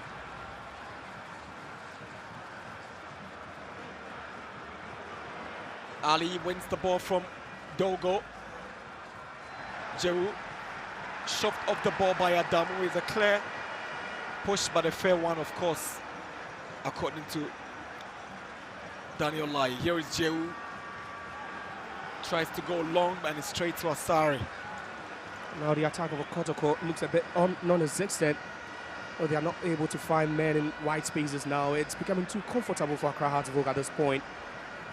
We're not seeing those good balls, defense splitting passes anymore. Hearts of Oak have not scored many goals this season. That goal scored by Adamu is the 16th goal of the season for Hearts of Oak in 22 games. But one thing that has done the magic for them is their solidity at the back. They've conceded only 7 goals across 22 games. 7 goals for Hearts of Oak. It tells you how robust, organized and solid they've been at the back. Yeah, and, let me bust your bubble. In those 7 goals actually have come in 5 games, so they've kept 16 clean sheets so far this season. And we speak about the most consistent department of this team, and certainly as a defense, which is also being led by the Black Stars #1, Benjamin Asari. It's always going to be the defense. Even when they don't score, you know definitely the chances of keeping a clean sheet is quite high. Too physical from Walid. Fusaini on Abdul Karim. Abdul Karim recently lost his new baby after the wife had delivered, had to be given some rest. An emotional lead by Didi Dramani. It's a red card for Emmanuel Amankwa. Early shower for the Hearts of Oak right back. It's the second yellow card. He's already in the books of Daniel Laye for an initial foul. So that's the tackle on Saka Dauda. That is a clear foul. Clumsy. It's a stamp on Saka Dauda. You don't go and punish Amankwa. That's a silly card to take. Yeah, very reckless from the Hearts of Oak right back. He just, they get himself sent off, but then also definitely could cost his team. There's quite more time in this one. 62 minutes plus added on time. And the talking points among these fans is whether he deserved the card or not. Some might think he doesn't deserve, probably because they don't have the benefit of watching the replay. But the bigger question will be, how can they survive the remaining minutes with 10 men against Kotoko's 11? It's going to be a tall order for them now. It's going to feel like, a century. You're talking about just 60 minutes remaining in this game, just because that's so reckless, clumsy. So Saka Dauda trying to move away, peeling away from Amankwa. He had no business whatsoever to stretch that leg. There was no way he was going to win that ball. Really cost the team. Didi Dramani would have so much to do than initially planned.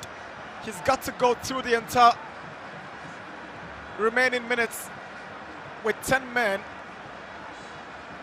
We've spoken about how they've been solid at the back, but against one of the best attacking teams in the Premier League with 10 men, it will be difficult. Something that will play on the minds of these fans here at the Baba Yara Stadium.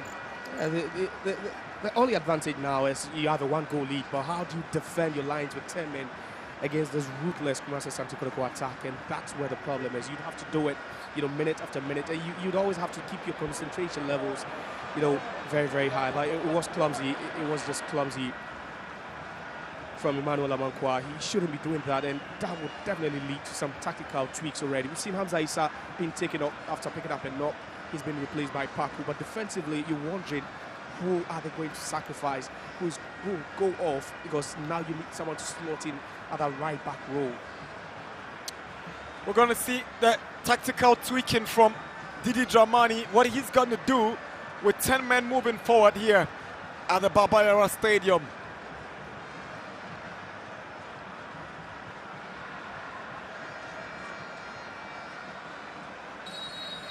Gone past the half-hour mark here.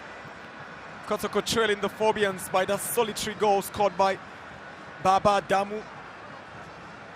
Samba Oneos tries to step up for Saka Dauda. Too much on that ball.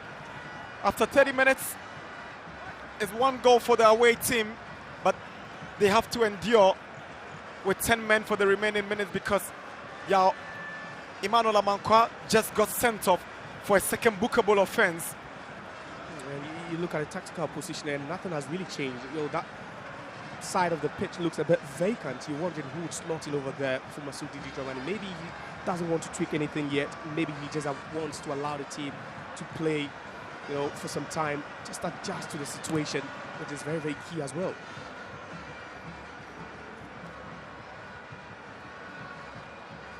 Kakari. Here is Abdul Karim. He's giving the ball to Afrani, who gives it away. Now Bedu. So I Sedu.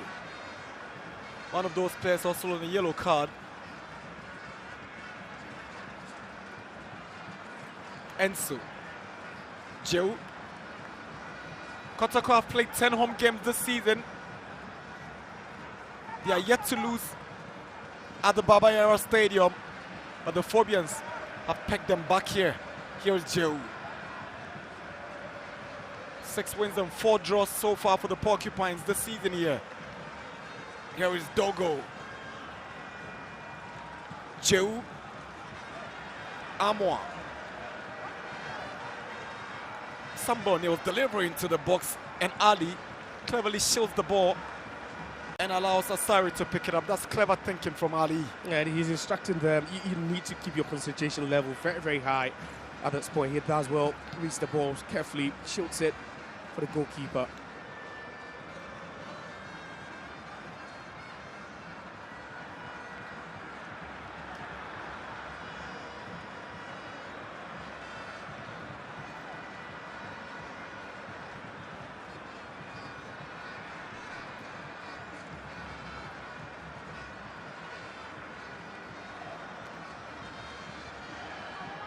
Samba steps forward, finds Jew, goes past Abdul Karim, driving forward in confidence now. Here's Lord Amwa to Enso. Switches to Esiedu, but ball is stopped by Paku. With a foul against Amwa for bringing down Kakari. Yeah, it was a sloppy way to give away possession. Kotoko, they have the numerical advantage at this point, and you need to be holding on to the ball. You can see Didi Furious over there. So that red card will force Didi Dramani into substitution. He's bringing on Yaman Kwabefi for Mohamed Hussein. The Phobians will need to double up defensively because they are a numerical disadvantage. Hussein gets a tap from Didi because that substitution is purely not because of performance but for tactical reasons. The Samba against Maoli Wayo, and Kamara is quick to react. Wayo must have left something late on Kamara's head, and the goalkeeper goes down. It was a bit late upon arrival. Wayo just tailing the defender. He tried hitting that ball, even where it was in the arms, in possession of Kamara. He wasn't going to give up, but Samba does well just to block his path, allowing Kamara to step out and just grab that one.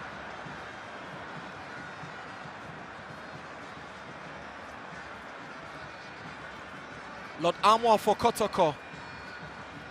The foul against Dogo. He pulled Adamu. It was very glaring. That's how the goal scorer. You don't allow yourself to be frustrated at this point. If you have the advantage, the only advantage for Hazard now is the fact that they are, one up, but they are doing everything decently. We spoke about the fact that the right back position was vacant, and we knew that tactical tweak would come. Here's Hazard's Martin Kakari. Tries to squeeze one for Paku. Not too sure what the best of options. Now Jehu sends a long one aiming at Albert Amwa. Asari with a commanding header away for the Phobians. Back to Jehu in the middle for Kotoko. Kotoko's most lively player so far. Here's Dogo. Dogo drives one and it goes just over the bar for a goal kick. And that was quick transition. That's what they need to be doing now. Whenever Hartevok step forward and leave the gaps behind, you need to be attacking those gaps. This time Dogo checking onto that left foot. Oh, a bit of power there, but lacking accuracy.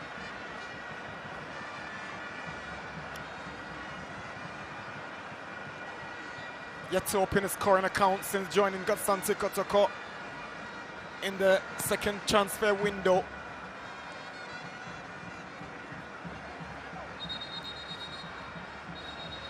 Henrienzo has gone down, and there's blood coming from just oozing the face. He's bleeding profusely. I'm sure someone used an elbow on him, Henrienzo. I think that was a clash of heads, and he should be fine.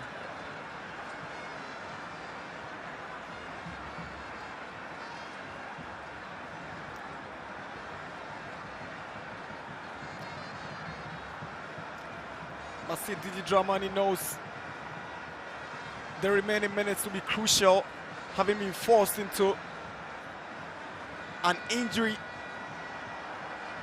substitution and also forced to another substitution through the red card to Amankwa. Yeah, 3 out of 5 substitutions already. Good delivery from Kakari, and that header from Adamu. I'm thinking that Kamara underrated. Yeah. Where was the marking? Exactly, and his positioning there, a bit questionable, Kamara. He should be staying on his line. It's either you're coming out to punch that ball, and he wasn't closer to the ball at that point, but we need to credit Babadamu for that thinking over. There was a glancing header, improvising to head that one. A bit thumping there.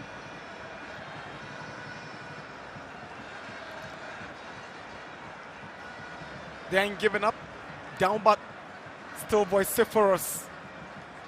Knowing too well that with the numerical advantage, the tie could turn around any time for these fans. You'd always be hopeful if you're Kotoko fan. And you talk about the fact that Black Stars technical director Wilfred Schaefer and Revela, the new Black Stars assistant coach,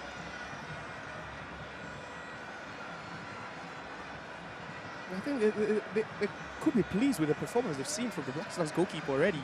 Who's not also doubling up as a sweeper. We've seen him make some decent clearances, as a last man though. And this man will be hoping that the results stay same, and that will be a big statement in his tenure as Azavok managing director Julius Emuna.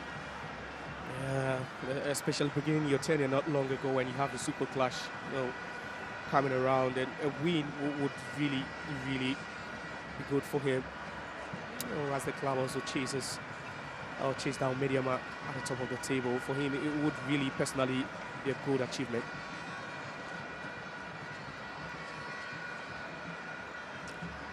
Confirmation of Abdul Karim's yellow card. So a couple of yellow cards in the game, eh? Yeah, we've spoken about the physicality again. We saw this earlier challenge, then another one, this time on Hussein.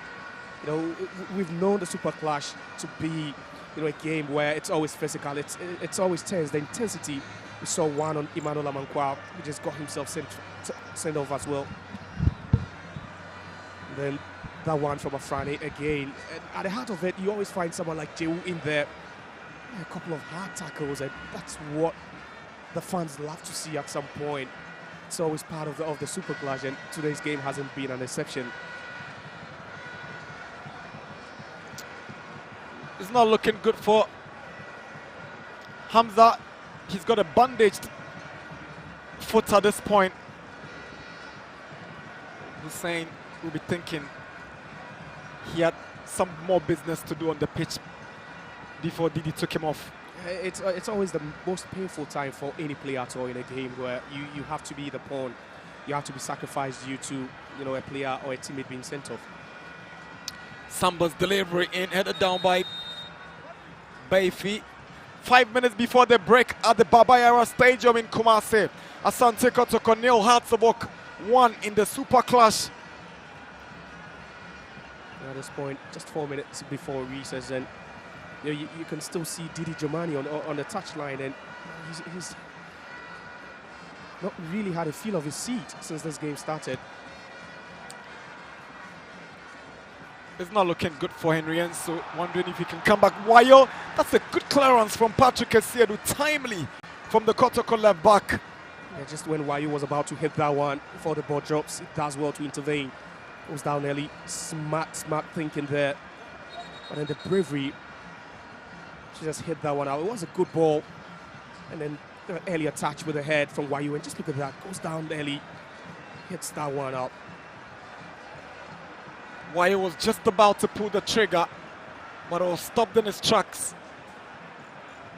Samba O'Neill switches to Lord Amwa. Good movement from the Kotoko right back. Tries to set up Jewu, but the pass didn't get to him. Ball is cleared by Adamu, only as far as Esiedu, who heads it down for Saka Dauda. Back to Esiedu. Now Jewu goes with a drive, but it's gone high over the bar. Disappointing from Jewu. It's a goal kick. Everybody asking questions now. Bahadzov doubling up each and every time they are in possession. And this time you could see about 3 players just swarming around Hubert Jewu, allowing him to have that clean strike he was hoping for.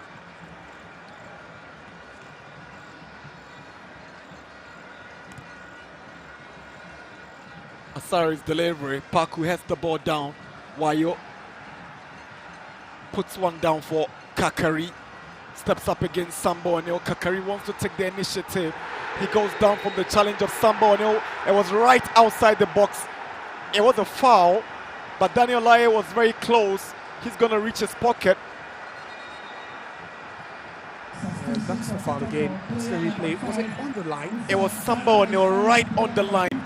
He had to take one step before he got into the box. So that's the foul right there before he made that move into the box. And the foul for the Phobians just on the edge, on the right side of attack. Lucky Kamara, his captain, didn't commit himself. And these fans, I'm sure at a point they were thinking that we have a penalty. Yeah, you could hear the loud, scream there, the loud cheers there after Kakari went down.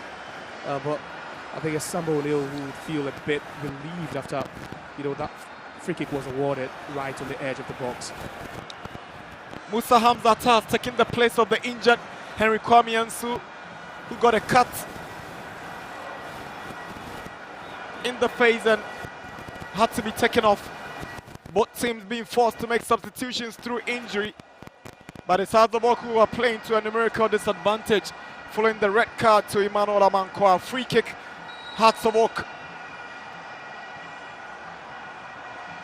Kakari delivers and it's straight to the side net. He was trying to go for goal from that acute angle. Martin Kakari asked about the technique to hit that one, and it would always going to demand a lot to beat a goalkeeper like Kamara. Yeah, questionable positioning for the first goal, but I doubt this one was going to beat him.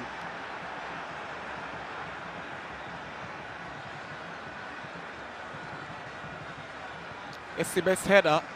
Albertamo has been a virtual passenger in the game. He's been policed well by Esibe and Ali. Yet to feel any impact of Amwa. It's a poor ball from the Kotoko captain. Indication of 4 minutes additional time by Gideon Nikofi, our fourth referee. While you're showing great desire, but it comes to nothing. Really working his socks off, playing as a lone striker in this game. Wayu. Here is Prince Bedu in the middle for Asante Kotoko. He's become a mainstay in that Kotoko midfield since joining from Nations. The likes of Hilaria Dabo now have to struggle for places. Good drive from Bedu, but this can't beat Asari on any day. Yeah, certainly not beating Asari, but it was a good attempt from a distance. Bedu, the last goal he scored was quite from a shorter distance though, but that was a good try. You talk about that quality of winning balls, but he still has this one as well. But that would take quite a lot to beat Asari from there.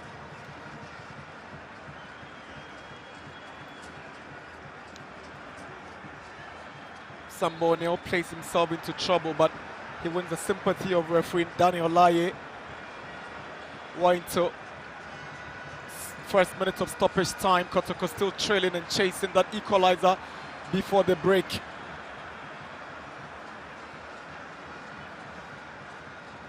Esiedu's ball stopped by Abdul Karim.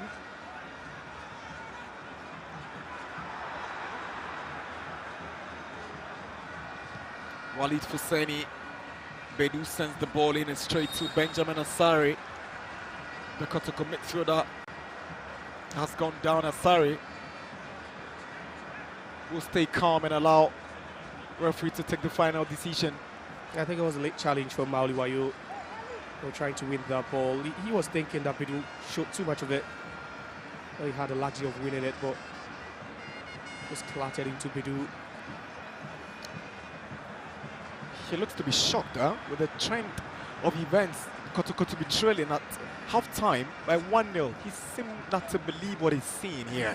I don't know what he's actually talking about, but whatever his expression says is pretty unbelievable, you know, from that expression.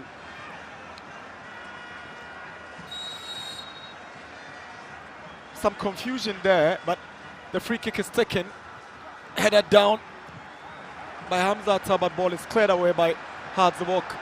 Wayo beats Prince Bedu to it. He's got the pace, Maoli Wayo, but Esiedu comes up with a very clean tackle. The second time we've seen him in this game with that last-ditch tackle, Esiedu, to prevent harm. Sends a long one looking for Dogo. Here is Dogo. Unable to stay on his feet. He's lost it to Baba Adamu. And what was the chance again? You talk about Maoli Wayo, he's really, you know, having those feisty challenges with the defense of Kotoko.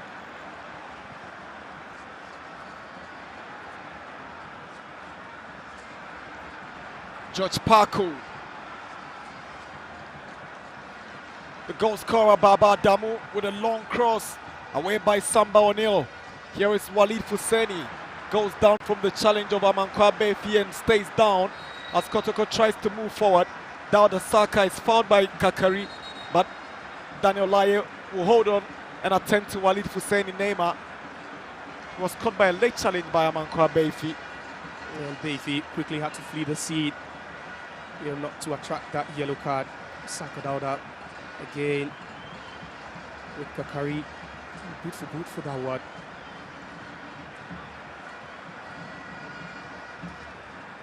Here is Baidu to Musa Hamzata.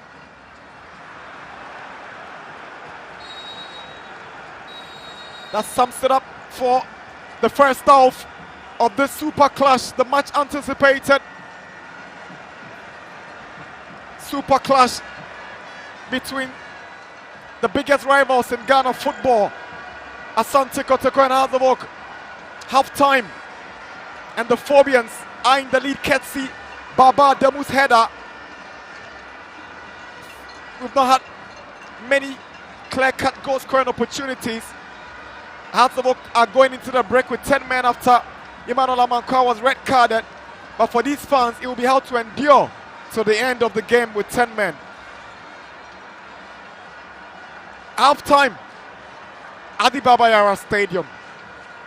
Asante Kotoko 0, Hardzavok 1.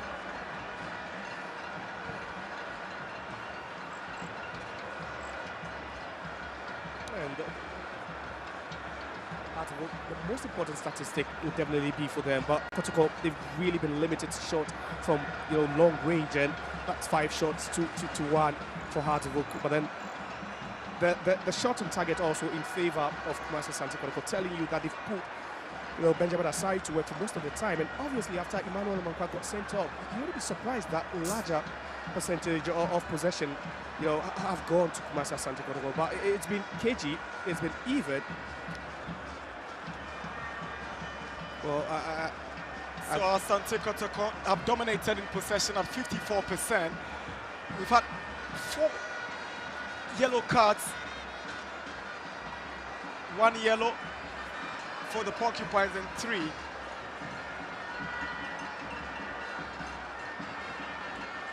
Minutes of exciting football here at the Baba Yara Sports Stadium. And guess what? Hardzavok are leading Kotoko by a goal to nil. Goal scored by Baba Ademu. I've been joined by the assistant coach and goalkeeper trainer of Hardzavok, Najao Isa. Najao, you're leading by a goal to nil. I mean, take us through that goal. It was a good one. Of course, it was a perfect rehearsals execution. I think we have rehearsed this, and then it comes to pass. Now you've been given a red card, so you're down by a man.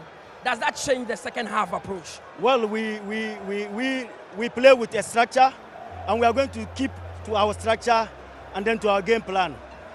Well, it will change tactically a bit, but we need to do some adjustments and still control the game with or without the ball. Of course. Now, I mean, let's talk about the red card itself. Do you think it was, I mean, the right decision from referee Daniel Lai? Well, it's a decision of the referee, and we have to let it be. Of course. So second half, what should we expect? Well, we expect a very exciting game. And we are going to improve upon our decision making more because now we know we are down by a man. We need to actually, whether we are down or we are the same level, we need to control the game still because once a team is playing with a structure, you actually know exactly what you are doing, and we are going to keep to our team structure, and then you see a better football in the second half.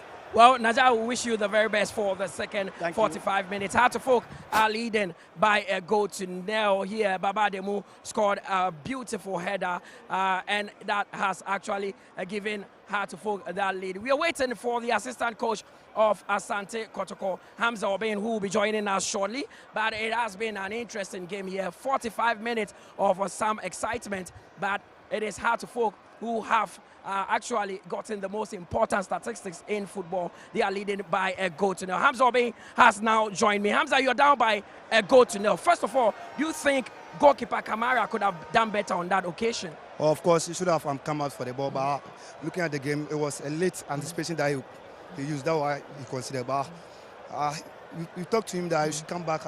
It's part of the game. We are going inside the next game and then next half and then put more effort.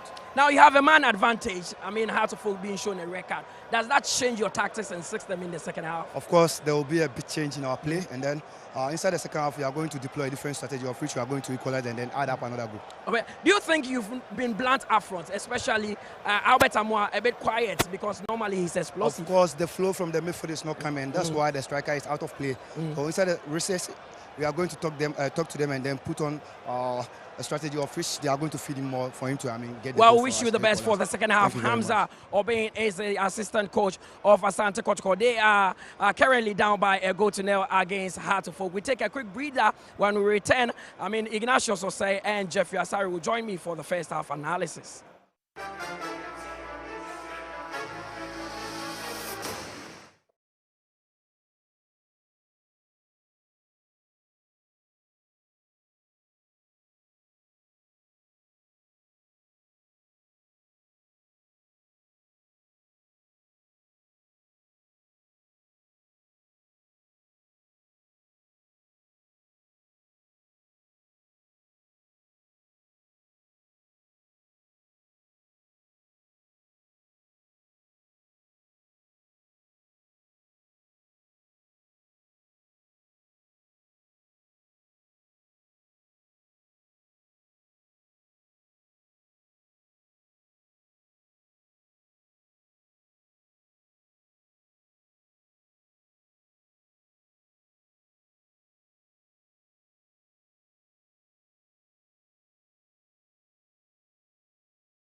lot of entertainment here at the Baba Yara Sports Stadium. It is the Super Clash, and currently Asante Kotoko are down by a goal to nil. Hartlepool are leading them. I'm getting a lot of messages because the other Premier League clubs are also very much interested in this game.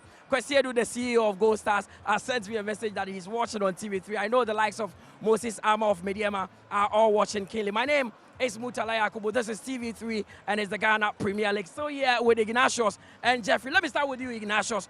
I mean, Hamza Obey, the assistant coach of Asante Kotoko, just confirmed that Hamza, goalkeeper Kamara, could have done better with that goal. From what you watched, do you think he could have done a bit? I think he has two decisions to make because his starting position as a goalkeeper was fantastic.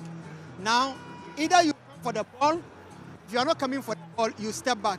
In both ways, he didn't do it. That's where the problem is. He didn't come for the ball, neither stepping back. So for me, it is his problem because his starting position from the ball was good. The ball was not a ball I see he could have come for it. So the only thing goalkeepers will do is to retreat, which he didn't. And for me, that's where the problem is. Now, House of Folk clearly started the better of the two sides, dominated possession, got that free kick, and they made the most out of it. Baba Demu, the left back, giving them the lead. Yeah, once again, I mean, you and I know my position on my goalkeeper Kamara. This is not the first time he made that mistake. He's been doing that. As a goalkeeper, before you come forward, you must be determined and certain the number of steps you can parry the ball if the ball is headed beyond you. Always he's getting it wrong. That was a bad goalkeeping for him, Dale. But House of Folk has been solid. Look, you realize that Asibe had a mistake. He passed wrongly to Hubert. And then Ali, after that, they were comfortable with the ball. And the midfield, Abdul Karim Abdul Superb, Hussein Mohammed of the substitution, has been able to pick the ball very well, pass brilliantly, without the ball, closing down spaces very well. Upon Frani, brilliant. So Kotoko has been struggling. Prince Bedu has been struggling. Hubert Joe himself has been struggling. They can't create anything. So you realize that Betamwa has been a liability, has just been running. And I always say that when you're a striker, the supply is not coming, drop a bit. Create the movement, let your defender chase you. But they are in stagnant. Dogo, the same thing. Dogo, the better thing was one flick to goalkeeper Benjamin Asar. Apart from that, he's been ineffective. So House of Folk have really controlled it. Even 10 against 11. Look at what it is. Stability at the back. When the midfielder get a ball, a long ball to Matikari, he hold that play very well. He moves. Goalkeeper Kamara again, the ball he gave to Maoli Wayo, a cheap ball. That could have been a second goal. Maoli didn't make use of that ball because maximize it was an opportunity. So I think clear opportunity for him to bury. I think in these games, if you get this as a free gift, you punish them. You take it. Make it a month of love. Yeah. You punish him. You punish him, but he didn't. It was a good start for Heart of Folk. Yeah. Then an incident happened that has changed the course of the game. Heart of Folk right back, Emmanuel Amankwa, has been sent off for 2 offenses. The first one, came early in the game. Then the second one was a stamp on Jehu. I mean, from what you saw again, do you think referee Daniel Lai had a spot on? I think if you go with the letter of the law, I think he's spot on. But for me, what I always talk about game management from referees in the early of the exchanges, he was giving warnings here and there. So I felt from my position as a coach, I put myself in the shoes of Didi Dramani, who I will always be frustrated that why would the referee go with the letter of the law when it is my team? But when it is the opponent, he goes with the game management. And for me, if you go with the letter of the law, he is spot on. But when you go with the management aspect of the law, of the game, I think he is something. Of course. Now, if Asante Kotoko wants to get back into the game, what should they do in the second half? Asante Kotoko, they need to be aggressive. Kotoko to be aggressive, they need to be quick. The lack of mobility and quickness and pace and intensity in Kotoko team is their problem. It is not that House of Folk is controlling the game defensively. Yes, but you have to agree to that too. Coach, you know that what defenders hate we can have is our when own there's quickness from the We front. can have our own debate after this one, but the players are coming back onto the pitch, and the second half will start pretty shortly. So I hand you over back to our team of commentators, Nana Dakwa Jesse and Josiah Okokwe. See you after 90 minutes. We are back for second half action here at the Baba Yara Sports Stadium. The super clash between Asante Kotoko and Hearts of Oak. The Phobians went into the break leading 1-0 from Adamu's opening header. They've gone on to lose one man through the red card in Emmanuel Amankwa. They've got the next 45 minutes to endure with just 10 men. But the first half didn't see so much from Albert Amoah. He looked a pale shadow of himself, but he's actually not the same Albert Amoah who left Ghana for Libya a couple of months ago. Yeah, but a good thing was that he scored upon his return. You remember that goal, that spectacular, overhead kick he scored against Basque Stars. It's just that today Hearts of Oak are doing a decent job defensively, trying to isolate him, and the deliveries as well are going. Substitution for Kotoko. Walid Neymar Fuseni is out for Morifin Donzo, and you recall that Morifin Donzo actually scored his debut for Asante Kotoko in that reverse fixture at the Accra Stadium in the first round.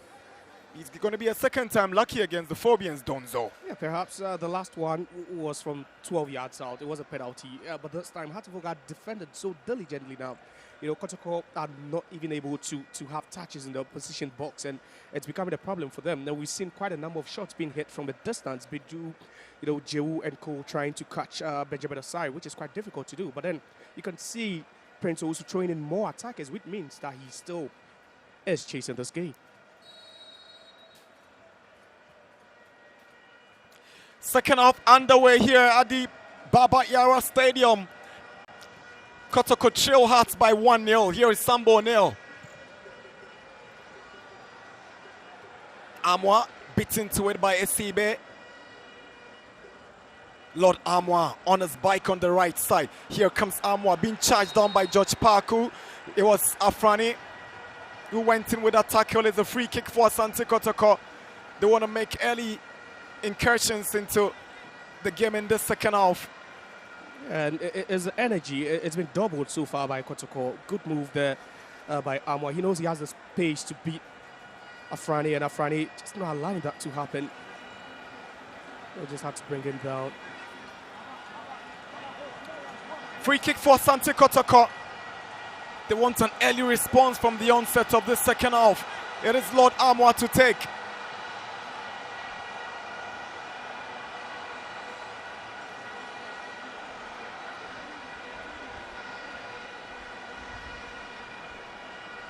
Free kick. A lot of tension in that Kotoko 18-yard box as Amoah readies to deliver. Lord Amoah bends one, is away by the goal scorer Damu. Asiedu to Amoah.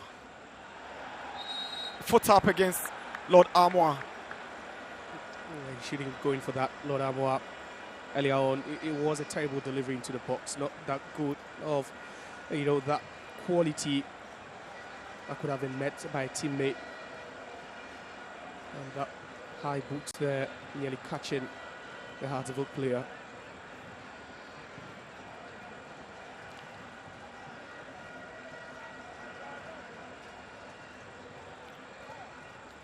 Musa Hamza to Saka returns it to Hamzata, who goes back to Mohamed Kamara. Here's Lord Amoah. Hubert Jew loves to drive his team forward. He finds up Esiedu. Morifin Donzo has fouled Osei Sibe.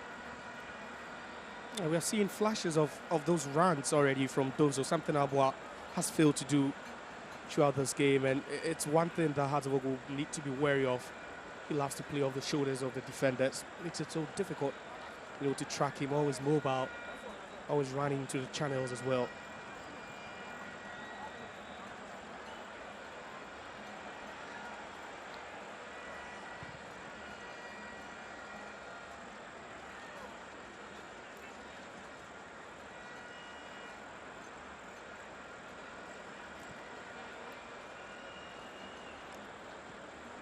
Samba shows too much of the ball to the Phobians, and they've lost possession. Here is Wayo to Kakari, lovely skill. Here is Kakari. Wayo just can't sort out his foot to get the ball in. That was a good move. Kotoko being sloppy from the back. Whatever they tried to play from the back, it becomes suspicious, and they're giving away too many balls. We saw Kamara give away a ball to Wayo in the first half, and this time around, gifting Hearts of Oak the ball.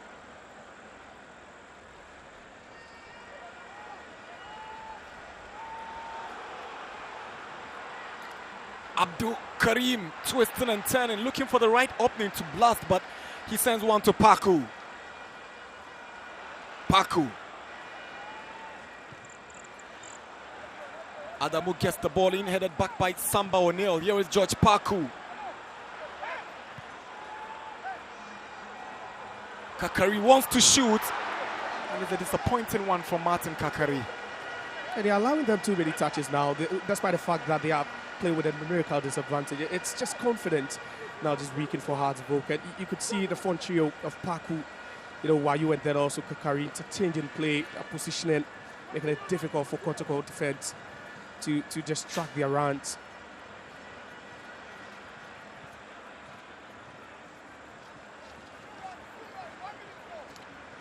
Baidu onto the part of Esiedu. Delivers a long cross into the Azabuk area. Albert Amwa heads it down looking for Donzo, away by Esibe. Abdul Karim, but Esibe gets it away into Kotoko's area. Sambo O'Neal allows Hamzata to nod it back to Kamara. And it's evident, you can see Hazavuk trying to play the long balls. That's by the fact that, it's always a mismatch as far as height is concerned. You look at Wayu and the two central defenders of Kotoko, but he does so well. He's a fighter, always fighting for, the balls.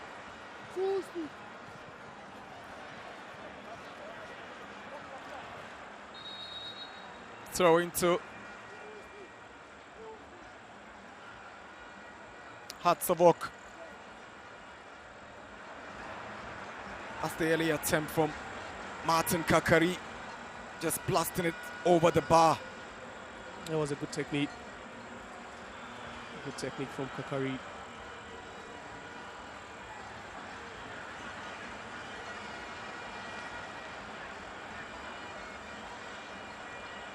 Here is Kakari. Can't get to Wayu with that pass.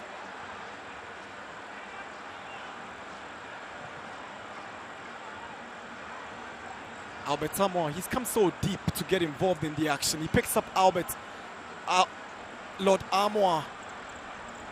There's Donzo and Dogo in the middle. Kotoko playing with three typical strikers at this point. Jehu appeals for a handball. Lai doesn't think so. But Jehu takes possession again. Goes past Abdul Karim. Here is Jehu. Good run from Kotoko's midfielder, but the effort is straight to Asari. Calm goalkeeping from the Azabuk captain. Yeah, Hartsville really giving the ball away cheaply in a very, very dangerous area. That was a bad place to lose the ball, but Jehu a bit more diagonal. Something we're not seeing Kotoko play with. He does well, with that pace, a bit of space for him to operate. Amwa. That's what to hang on and win the corner for Asante Kotoko. Great show of resilience by Albert Amwa. That's what you want to see from the striker. That's what you want to see from the top mass man. And just involve him in the play, get the balls to him, allow him, to take on players. That's where the confidence will come from.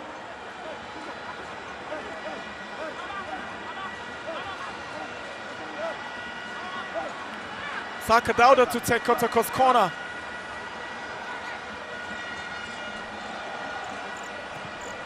That bends one in. Osei Sibe heads it away. Wayu continues with another header as Lord Amwa seeks support from Kamara, who does what to go past Wayu all the way from his area in the circle. Now Jehu, Donzo, Amwa, but Ali was first to the ball. And they have committed movement forward now, Kumasa Asante Kotoko. That leaves Wayu with quite a lot of work to do now. And we've seen him chasing all those balls, especially the passes to the back. But that was a good sweeper roll there from Kamara. O'Neal is trying to find Saka Dauda. It's a fair challenge by Yao Befi. It's Kakari on the move. Steps up against Baidu.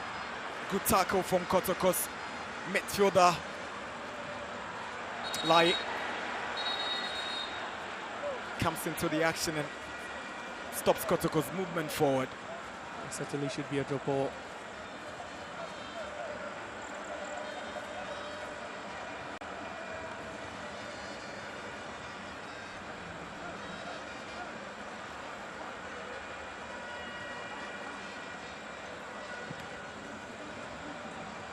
Chance for Kotoko.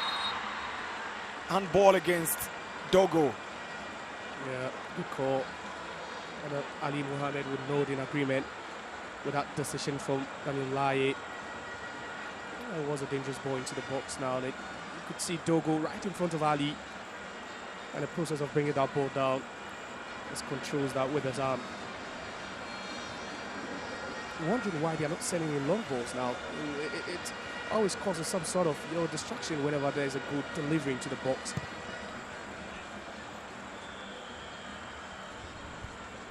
Under the lights at the Babayara Stadium, Kotoko chasing that equalizer. Here is Esiedu galloping forward in confidence. Esiedu stopped by Esibe, and it's a clean and a fair challenge by Esibe.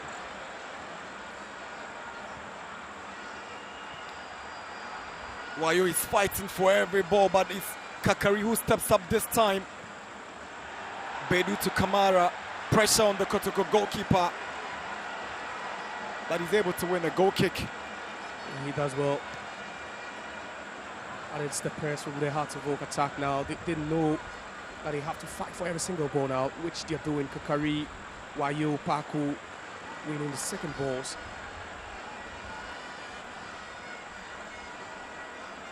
.55 minutes at the Babayara Stadium. Kotoko nil, Hearts of Oak 1. Adamo, poor ball from the goal scorer.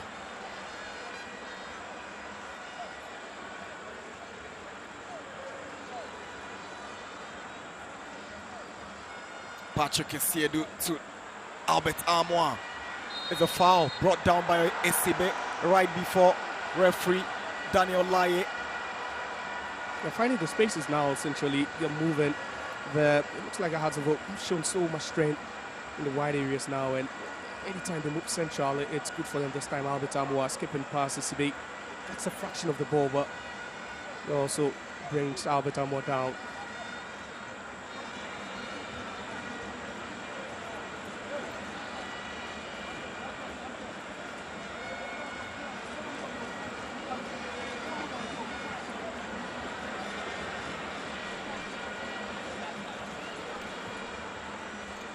Kotoko with an opportunity to equalize if they've got the right men to execute perfectly. The other day in Taka, we saw a thunderbolt unleashed by Salim Adams to open the scoring for Mediama in that John game against Ediana. Will it be Albert Amoa's turn to replicate that feat here at the Babayara Stadium?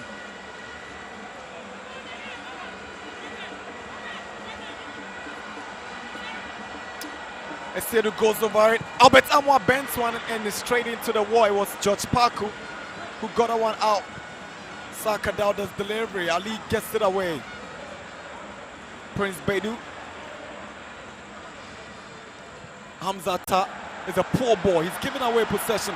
And Kakari sees Kamara way off his line, but he's not beating Kamara. That was an audacious attempt from Kakari from the distance. Right behind the center line. It does well, and you can see the smile. I don't know if that's a smile actually, but it was a good try. Kotoko throwing everything at Hearts of Oak. Here is Amoa. Shows too much of the ball to Kakari, but that's what to still hang on.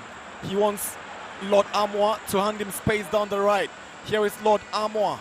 Albert Amoa creates an outlet, but Lord Amoa keeps it. The run is stopped by Hearts of Oak. And now putting Albert Amoa on the ball field now.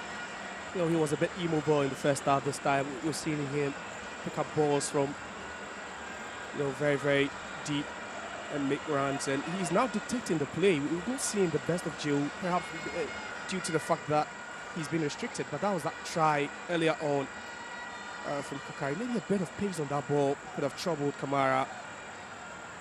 It was from a distance. Yeah, that's Abdul Fattah who's showed my goals lately.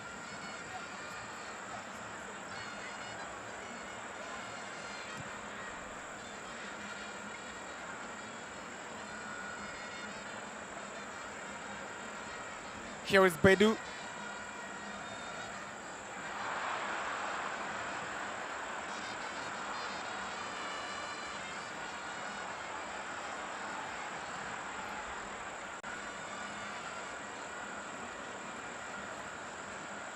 Here is Amwa.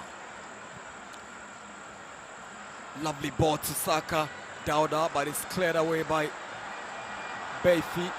And it's Martin Kakari. Since so much of the ball in this second half, he picks up Wayo.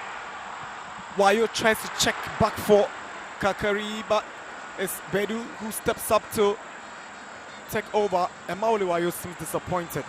Yeah, it's just the two of them now orchestrating things, attack for Hartlepool now. Good play by Amwa, sprinting down the right, waves in a cross. Morifin Donzo, unlucky with that header, but you're thinking whether the communication between himself and Saka Dauda could have been right, because Saka was arriving. Yeah, with a glancing header from the back, but it was Donzo, showed so much interest.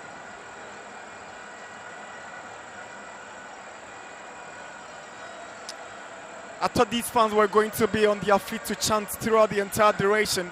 That Adamu goal seemed to have taken some steam from them.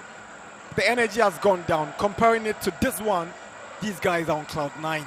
Yeah, they have every reason to.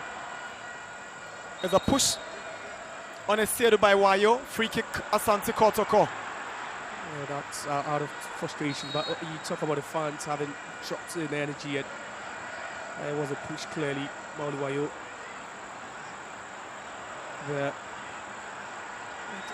It's more like you can hardly tell where the advantage is if you really want to be a goal up and play with 10 men, or rather be a goal down and have all 11 at this point. Benjamin Asara, you can always trust him in this confident mood. Confidence personified, isn't it? It is. At this point, one can say he's showboating now. Yeah, it's also due to the fact that Kotoko are not really playing with any intensity at all. You're allowing Hartlepool so much space. With those 10 men, Hartlepool know that they can't drop their guard in a game of high stakes. A chance for Kotoko. Albert Amwa, and it goes just over the top. Morifin Donzo setting up Albert Amwa. It was served on the plate for him. Yeah, his reaction tells you he knows he's missed a big chance. It was a big chance to level matters for Kotoko. From right at the edge of the box. It was lovely from Donzo with that one tap pass to Amwa. All he had to do was to keep that down, but again, another cut, but just tease up Donzo at that point. See, Benjamin Asai trying to have a word with Adamu. His positioning questionable, but that was a big chance for Amwa. Big chance for Albert Amwa. He knows too well.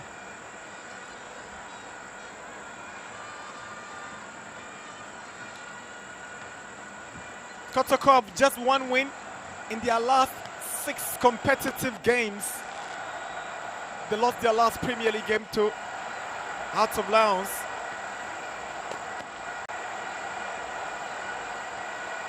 And then exited the FA Cup last weekend at this same venue. The more the clock ticks, the happier these fans become. Yeah, they feel they're closer to maximum points. They feel they are closer, ever closer to bragging, or the bragging right. And for Kotoko, for every passing second, it feels like the energy keeps sucking up.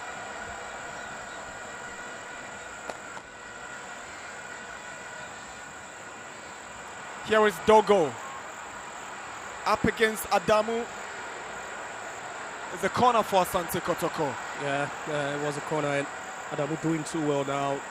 Looks a bit tired, but it's not giving up with the runs. Always, making good use of those long glimpses over the final touch. Definitely coming off him. And going 1v1 with Dogo.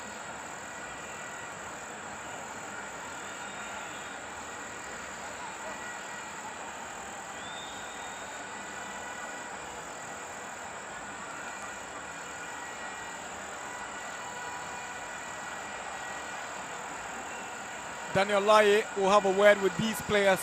Those in that box before that corner is taken. He wants some calm to set in there. Saka Dauda delivers, and nobody's connecting for Asante Kotoko as it falls to Patrick Essiedu, who launches a long one in. There was a push on Asari. It was an obvious foul by Morfin Donzo, and it's a good decision by Daniel Laye. Yeah, that was a strategy. Just keep the goalkeeper engaged. Perhaps we could win the second ball. We could tuck that one in. It was a long delivery into the box, and you could see about 3 Kotoko players around the goalkeeper, Benjamin Asari. It was obvious. And at that point, it was Dogo so close to him now, allowing him to just go up and just claim that one. Early celebrations for the away side, I guess. Kotoko coming up with double substitutions. Seth Kojose is going to be introduced alongside Kwame Opoku, and it's Prince Bedu who will exit for Seth Kojose. Is a like for like, and then Yakubu Dogo makes way for Kwame Opoku. Yeah, fresh limbs, renewed energy, quite a lot to add to the setup now. Seth Kojo wouldn't really be playing in an advanced role now. Jehu has taken over that position. He needs to sit deep and protect the back four.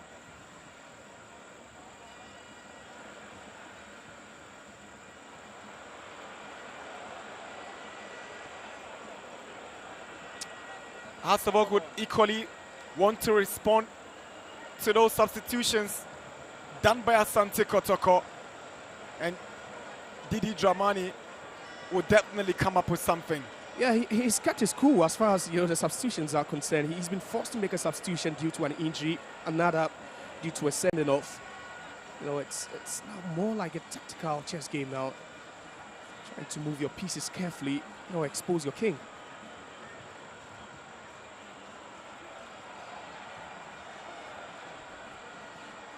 Donzo. Here Jehu sets up Albert Amoa. A bit late. Here is Lord Amoa. Jehu, no foul, but Donzo takes up possession. Now Seth Kojose, Kwame Opoku. You're thinking he should be moving forward instead of coming back, and the reaction from the fans sums it up. Yeah. Just like that decision from Kojo. We are moving forward. You don't take the ball backwards. You just, take away some seconds, vital minutes or time out of that build-up. Albert Amoa delivers. He's moved to the right side and allowed Donzo to occupy the middle position of the attack. Essiedu's delivery stopped by Esibe. Chance for Kotoko. Asari. He makes the most of it. Yeah, he does, but the question is, does Kwame Poku catch him with that training leg? Yeah, but he does well, and I think he would need some medical assistance now. But for Kotoko, they are pouring it on now.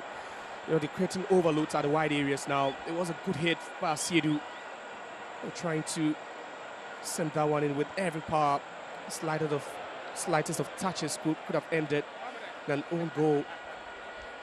Italia combining at the far post. Asiedu rips that one in, but cleared. Hartlepool doing well, holding their own at this point, and Asari always on alert.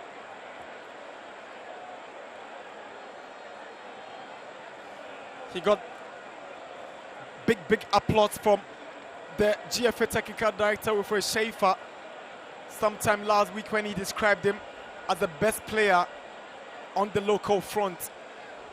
His leadership qualities never been in doubt. These fans are patiently waiting for the next 20 minutes to step out to the stadium in jubilation. If he ends this way, that would be famous. Historic. But we've already seen the celebrations begin with those fireworks from their end, but they really came in their numbers. Triple substitution for the Phobians. Rafael Amponsa, Duku, and Collinson will come in for Wayo Afrani. And who's going to be the third one? Wayo has worked his socks off, hasn't he? He's done a lot. He deserves so much applause, so much plaudits for what he's done today. The Another energy. workaholic in this evening's game is going off, Martin Kakari for Duku. He's done well. They've really combined up front, especially after having Emmanuel Abankwara sent off. They really combined well. The hold-up play, the link-up play just between the two. They could have even scored. We saw that cutback from Wayo towards Kakari. That ball just was timely intercepted, but these two really have worked their socks off. Asari's delivery.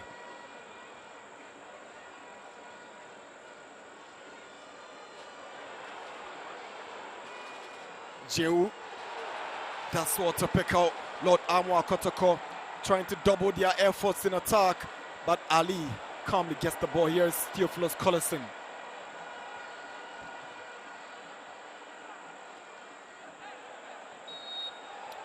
Samba wins the free kick for Asante Kotoko. Yeah, and for Frank Aboraduku, he just needs to steady the positioning of these defenders. I don't know if he has the pace of Wayo or perhaps a different profile. Maybe he could use most of the long balls as well.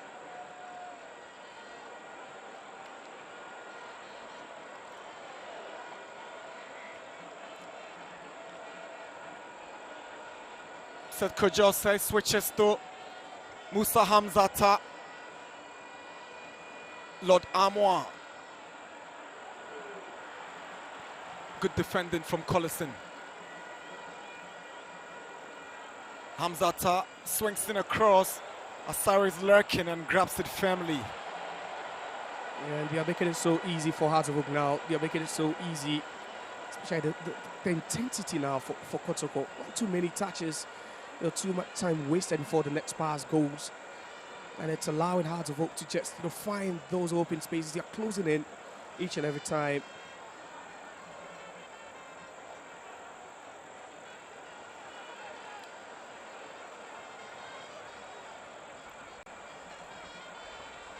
Less than 20 minutes to go in. Hazard still looking solid at the back. Yeah, at this point, there's nothing to tweak for them. It looks like it's working perfectly. Perhaps the one who will be most worried now will be the head coach of Kotoko.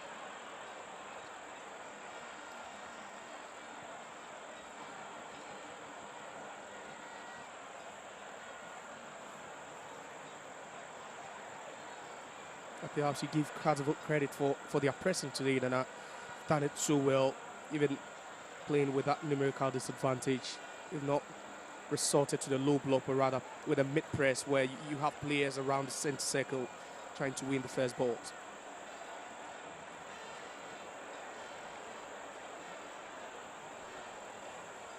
Samba O'Neil.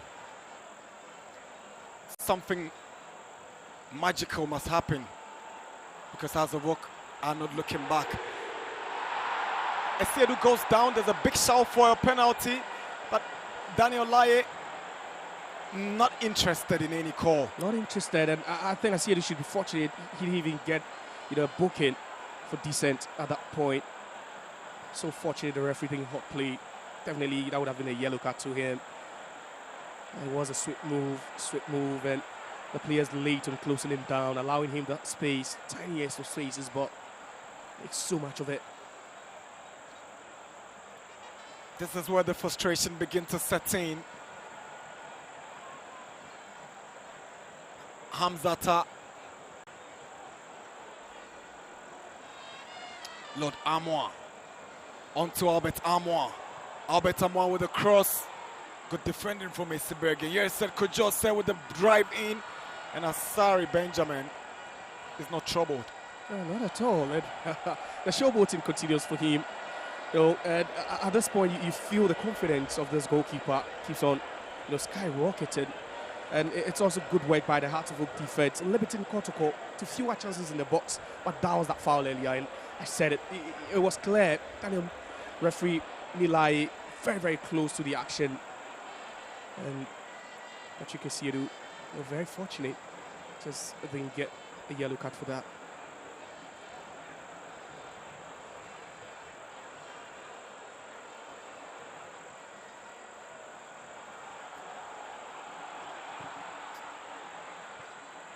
Saka Dauda unable to get his shots on. Here is Seth Kojose.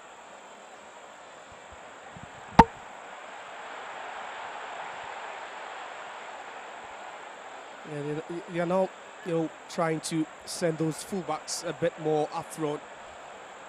You can see the passes are also finding them.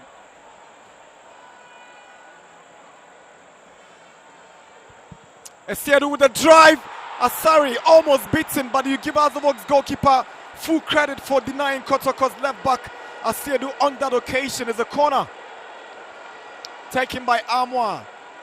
Esiedu unable to skip past Collison, who shows great strength and composure there. Now he wins the foul. Clever play from Theophilus Collison. Yeah, and comes out at frustration of Esiedu from a distance. He just whips that one. Speak of the fact that, yeah, they've been limited to shots from outside the box, but that one had some firepower behind it. They had to take a lot from Benjamin Asari. Goes down to his left to save that one. And despite the fact that he takes a look at his watch. The grandpa is watching on and asking when second goal or equalizer. It's difficult to tell which team he supports, but from the look on the watch, it's still difficult, even with the look on his watch. He might one day equalizer maybe. Here is Donzo with a cross. It was straight to Asari. It was poorly delivered. As a matter of fact, it was on his weaker right foot. Yeah, he had to improvise. He had to send something. It's a directness. Yeah, you give him credit for that. For Donzo, he does well. But again, you have Benjamin Asari. And whenever the defense of Hartwig is breached, there's still one man standing there. He's always just, picking up, taking out those balls with ease. And for Kotoko, I think they would have to double up again. For now, they are making it look so easy for Hartwig with how they transition the ball. Kojose.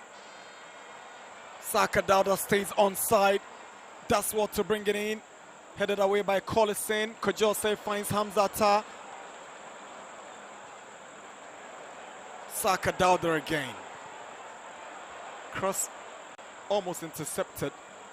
And it's a goal kick. Okay, trying to go expansive there. Is using the left-hand side of attack, Kotoko. Hartwig just playing with calm heads now. After that clumsy challenge from Emmanuel Amankwa, you can hardly see any sort of indiscipline, but that was a goal again. It was a perfectly weighted ball. But improvisation on the part of a looping header from Adamu. Just look at that. Maybe he just knew he had to get something on it. Didn't really know where that would have landed, but Duku has a chance for a second. Good save from Kamara to deny the Phobians a second.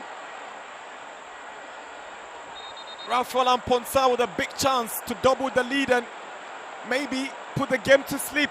Yeah, and that's obviously the biggest chance we've seen so far in this game. That was a big chance. Duku does well, tease up Amponsa. And it was Kamara who does well, rushed off his line. Now the angle makes himself so big.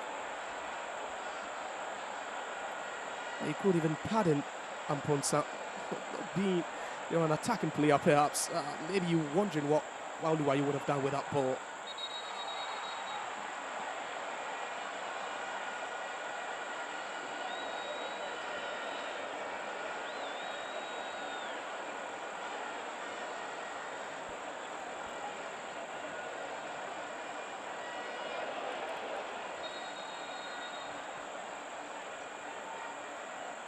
Again, swarming the area, trying to impede Benjamin Asari. You talk about no sort of, protection for him, but each and every time he's had sympathy of the referee.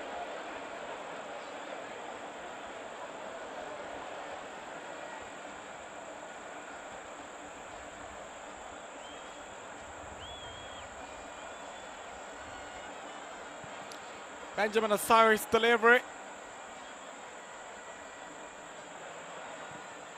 Ali with a clearance.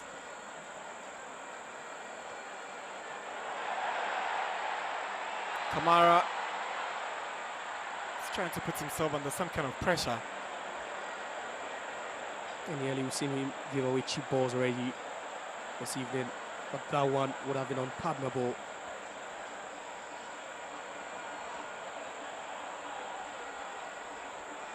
Saka Dauda with a crossing, headed down by Adamu, cleared by Isibe. Every Hazard player is in their own half as Amponsa tries to go in between Samba and Hamzata. The Samba on the move now. Picks up Kwame Opoku. Seth Kojose. Cross comes in, intercepted by Abdul Karim, grabbed by Asare. Again, he goes down. Was he impeded again? Yeah, I don't know. Yeah, contact was made, but that was minimal contact. I think perhaps, you know, there's nothing new to football at this point where you have goalkeepers going down every now and then, you know, trying to slow down the tempo of the opposition. And I think at this point, you know, Benjamin Asare is so experienced, he knows it. But yeah, it was Donzo closer to him. He beat him a bit. Hardly point out to the fact that, you know, Kotoko's free kick routines or dead ball routines have worked for them. Yeah, despite the fact that Hartlepool, they've also defended so gallantly. Hamzata almost giving it away to Rafael Amponsa. He had to be rescued by his captain, Sambo O'Neill. And the Kotoko captain makes an uncharacteristic mistake. This is not Sambo. No, that's not Sambo O'Neill, perhaps, but the pressure again. And Hartlepool, they're doing so well now. You talk about the press, and yeah, despite the fact that they're playing with a man down, it's still been good with them. They've not allowed Kotoko so much room, you know, for them to bombard them with those direct balls. At that point, you have two players trying to close him down. 10 more minutes to wrap up here at the Babayara. Is Kotoko trailing Hartlepool by 1-0. George Parku to take the throw for the Phobians, sends one in. And Esiedu is all alone. He finds Saka Dauda. It's Kotoko on the offensive. He's aiming at Kwame Opoku, but Benjamin Asare is there for the Phobians. Yeah, Albert Amwa. You could see how frustrated he is at this point. Another run into the channel by Kwame Opoku. See Albert Amwa shaking his head. Just please the balls, yeah. The quality of the balls as well. Not being up to that standard. Hartlepool return to the conversation for the Premier League title. If the results stay this way, it gives them that sense of belief that it is possible with some 12 more games to go. Yeah, and looking at the fact that they're closing, they narrow the gap from, you know, 8 to 7 now between themselves and Midyama. Gives them some hope. So let's figure out what has happened across some venues today. Bechem United have accounted for Young Apostles. They beat them earlier 1-0 in Bechem. Brecum Chelsea deep in the walls of Heart of Lions, beating them 2-1 at the Golden City.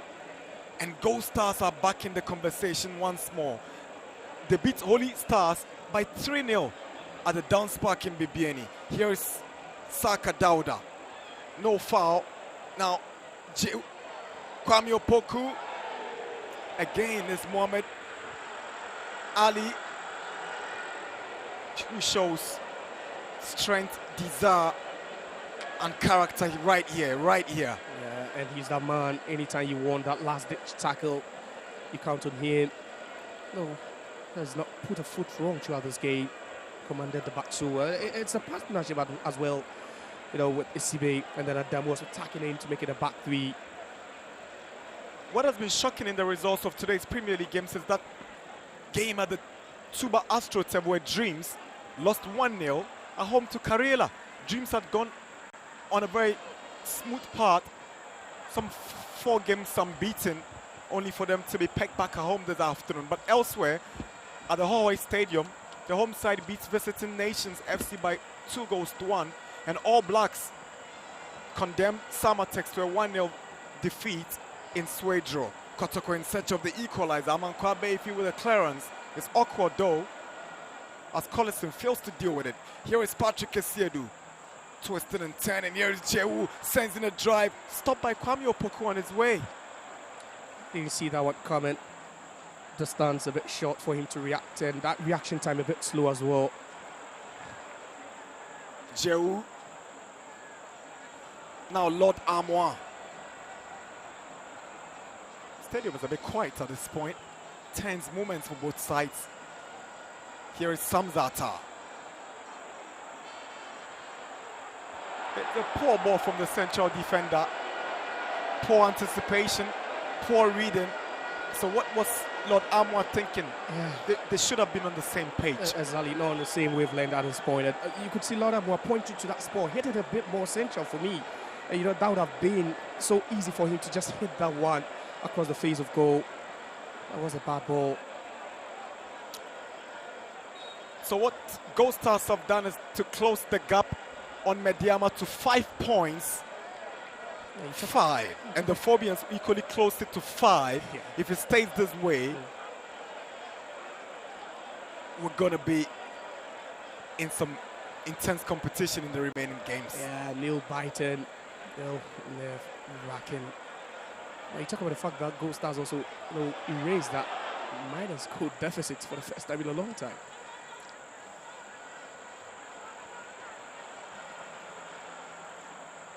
'85 minutes. Kotoko chilled the Phobians and chased the equalizer at this point. Overly hit by Seth Kojose. Signs of frustration for Asante Kotoko as the Phobians remain calm, composed. Yeah, they are calm now.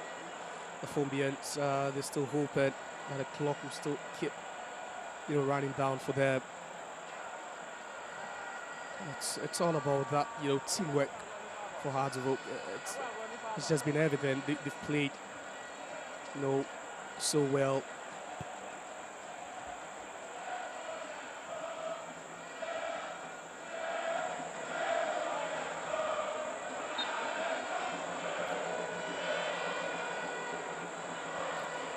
Dejected faces, but they know it's not over until the final whistle. But at this point, it's all disappointment for those guys on that bench for Asante Kotoko. Looking forward to this intense 4 minutes remaining. Here is Samba O'Neill, Saka Dauda. He sees the movement of Armoire down the right side. Here is Armoire, swings in across, and Ali heads it out as a corner. Yeah, good ball again, and similar to what we saw Hamzata, miss over there. It was a good ball. Lord Armoire had to take 1-2 touches for hitting that one. And you always have the defense of Hearts of Oak on the left.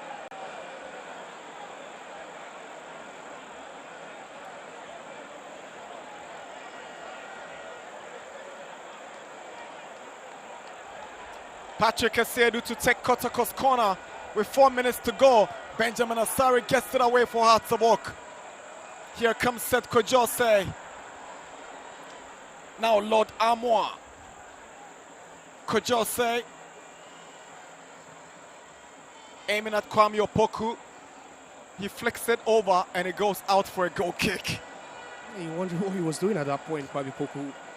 He had Babademu right behind him, but he also had the luxury of just bringing that one with his chest. Again, look at that. Good ball. Again, and Kwame Opoku turned between two worlds as to what to do with that ball. It was a decent ball, though. Could have done a lot with it.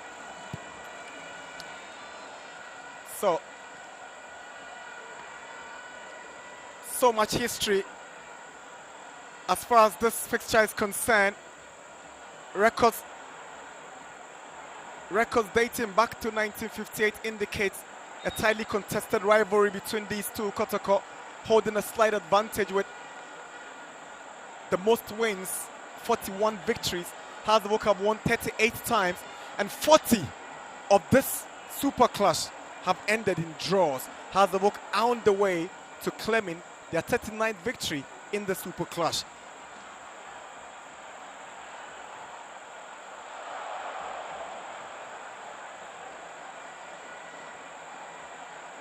First victory it will be for them since the 2020-2021 season. Last season when the Mets here Kotoko beat Hearts of Oak 1-0. They beat them in the first round of the league in Accra, but it looks like it might be a Phobian night. Here is Saka Dauda. There's a foul against Saka Dauda for a deliberate foul. and a yellow card to him for that challenge on Rafael and Ponsa. Yeah, a bit inviting, a bit late there from Sakadauda.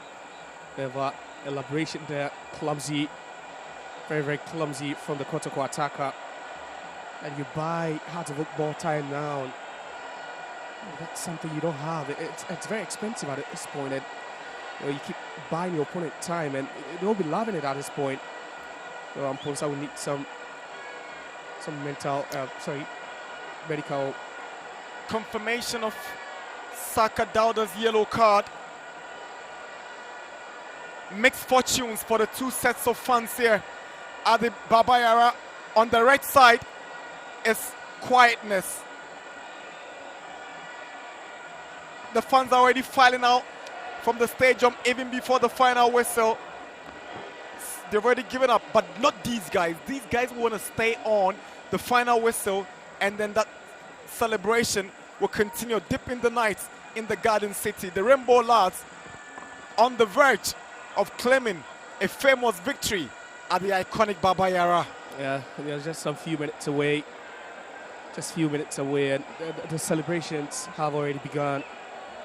You wouldn't blame them. Kotoko have not really, stepped up.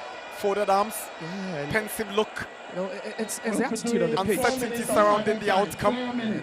But these guys wouldn't mind, bro. They wouldn't, especially you look at the fact that they lost in the reverse fixture.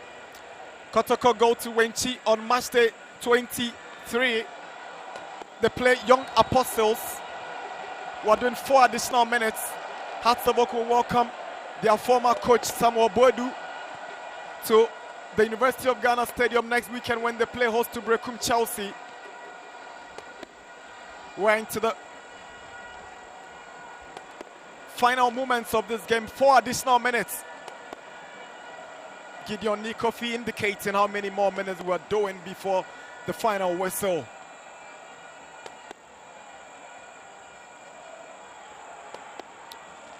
Donzo stopped.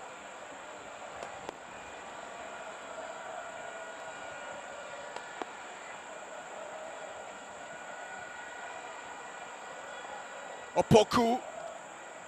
Donzo, but it goes calmly to Benjamin Asari, and the showboating can continue here. Yeah, certainly you can always take trust all the him. time. Yeah, that's what he's doing now. He's really done a lot. He has the fans right behind him. Literally, just look at that. Asking them to just cheer up at this point. And it's frustrating. Just look. And it might just be one of those nights he would remember fondly throughout his career, leading Azovok to beat Kotoko and Kumasi. Donzo and Asari again is up to the task. The fans are loving every bit of his action and antics.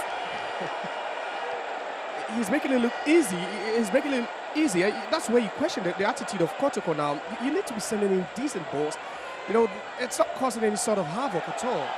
Hamzata gives the ball away to Rafael Amponsa. Hazavok in the Kotoko area, but Amponsa gives it away. Here is Lord Amwa. 2 more minutes for Kotoko to get that equalizer. Here is Albert Amwa. He sees the movement of Donzo. Here is Morifin Donzo for Asante Kotoko. He sends in a cross. Chance for Kotoko, and it's cleared away by Ali. Referee whistles because there was an earlier incident. Dejection on the face of Patrick Esiedu. Disappointment, but Donzo could have done better. Could have just hit that one on the first time of asking. Just look at that. There was that run again from a deep area, and that was Sakadauda waiting in the goalkeeper's area for a delivery. But another touch there from Kwame Poku before hitting that one. And Benjamin Asari, very fortunate at that point.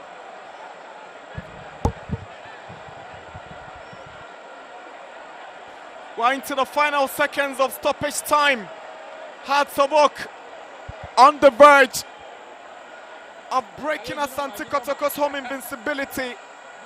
Kotoko have not lost in 10 games this season at the Baba Yara Sports Stadium, but all that record a few seconds away from being broken by their bitter rivals, Hearts of Oak. and that will further leave Kotoko out of the conversation in contention for the Premier League title. And Benjamin Asare unable to deal with this one first time, but there was a push on him. Yeah, certainly there was. It's been one weakness of Kotoko's game, aerial balls. They've lost almost every single aerial duel. And just look at that again. Benjamin Asare exposed, but he came into contact with Kwame Poku. Time for his captain's band to be fixed well for him. He needs that. At this point, he needs it. I've seen referee Laye take a look at his watch. We've done all the additional 4 minutes. All eyes are now on referee Daniel Nilaye as Esiedu sends the long ball in. Asare collects it calmly, and this should be it. He's taking another look at his watch. It is finished. Hartlepool have defied the odds. They've broken the home invincibility of Asante Kotoko. They picked up maximum points to the disappointment of the Porcupine faithful. It's all joy and merrymaking among the Phobian faithful. They've beaten Asante Kotoko at their fortress. The first half header by Adamu have settled the scores between Hartlepool and their bitter rivals. And it's a man of the match performance by this chap right here, Benjamin Asare, the Black Stars #1 goalkeeper and Hartlepool captain, has guided the Phobians to a win. What makes it even sweeter for the Phobians is that they had to endure most part of the game with 10 men after Emmanuel Amankwa was shown the red card for a second bookable offense. An exciting game of witness here, Josiah. Compelling, breathtaking. You can take anything away from Hartlepool to work your socks up, especially after being reduced to 10 men. And it's been heroic from them. Every single player, playing their part. But then, most importantly, Benjamin Asare stepping up with some good saves to deny Kumasi Asante Kotoko. It's not just about a bagging right. It's not just about a 3 points, but then they still have, that belief that they can close in and challenge for the title. Now it's been reduced to 5 points. And, perhaps the party will continue late into the night, but there's still a bigger picture, and it is still to break down the next sub-medium. It's full time. The biggest game on the Ghanaian football calendar on the domestic scene is over. Full time. Asante Kotoko 0, Hartlepool 1.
So it's all over here at the Baba Yara Sports Stadium. Hartlepool have snatched a famous victory against Asante Kotoko. The last time Hartlepool actually did so was in 2018, the truncated season, when Patrick Razak scored here at the Baba Yara Sports Stadium. But before that, they had also won 1-0 in 2015. Courtesy a goal from Salasi Eje. Today they've gotten a sweet victory here, and you can see their fans are on cloud 9. Joy for the Phobians, because this is a massive one for them. And not only are they getting 3 points, they are also closing the gap on Midyema, who are league leaders, to some 5 points. So Hartlepool are back into the title conversation. Now, Asante Kotoko will begin to ask questions. Actually, have they actually, said goodbye to the title? It's a question that we'll find out from their head coach, Prince Yaosu. But I'll be joined by the head coaches shortly, and we'll be talking to them. That is Masoud Didi Dramani, the head coach of Hearts of Oak, and also Prince Yaosu, the head coach or the interim head coach of Asante Kotoko. He will be joining me shortly to talk about this game. But as you know, Hearts of Oak have beaten Asante Kotoko by a goal to nil. Ketsi goal by Baba Demo in the first half. Hearts of Oak played 56 minutes of their game with 10 men, but they've been able to snatch that victory, and that is one thing that will aid them as they are back into the title conversation. Now we have the interim head coach of Asante Kotoko, Prince also with me. Coach, you've lost by a goal to nil against your bitterest rival. First of all, what didn't go right for your team today? Yeah, I think the boys did their best. They kept on fighting even to the end. But it's just a mistake from the goalkeeper cost us all this. So, of course. Now you played 56 minutes of the game, 11 against 10. Right.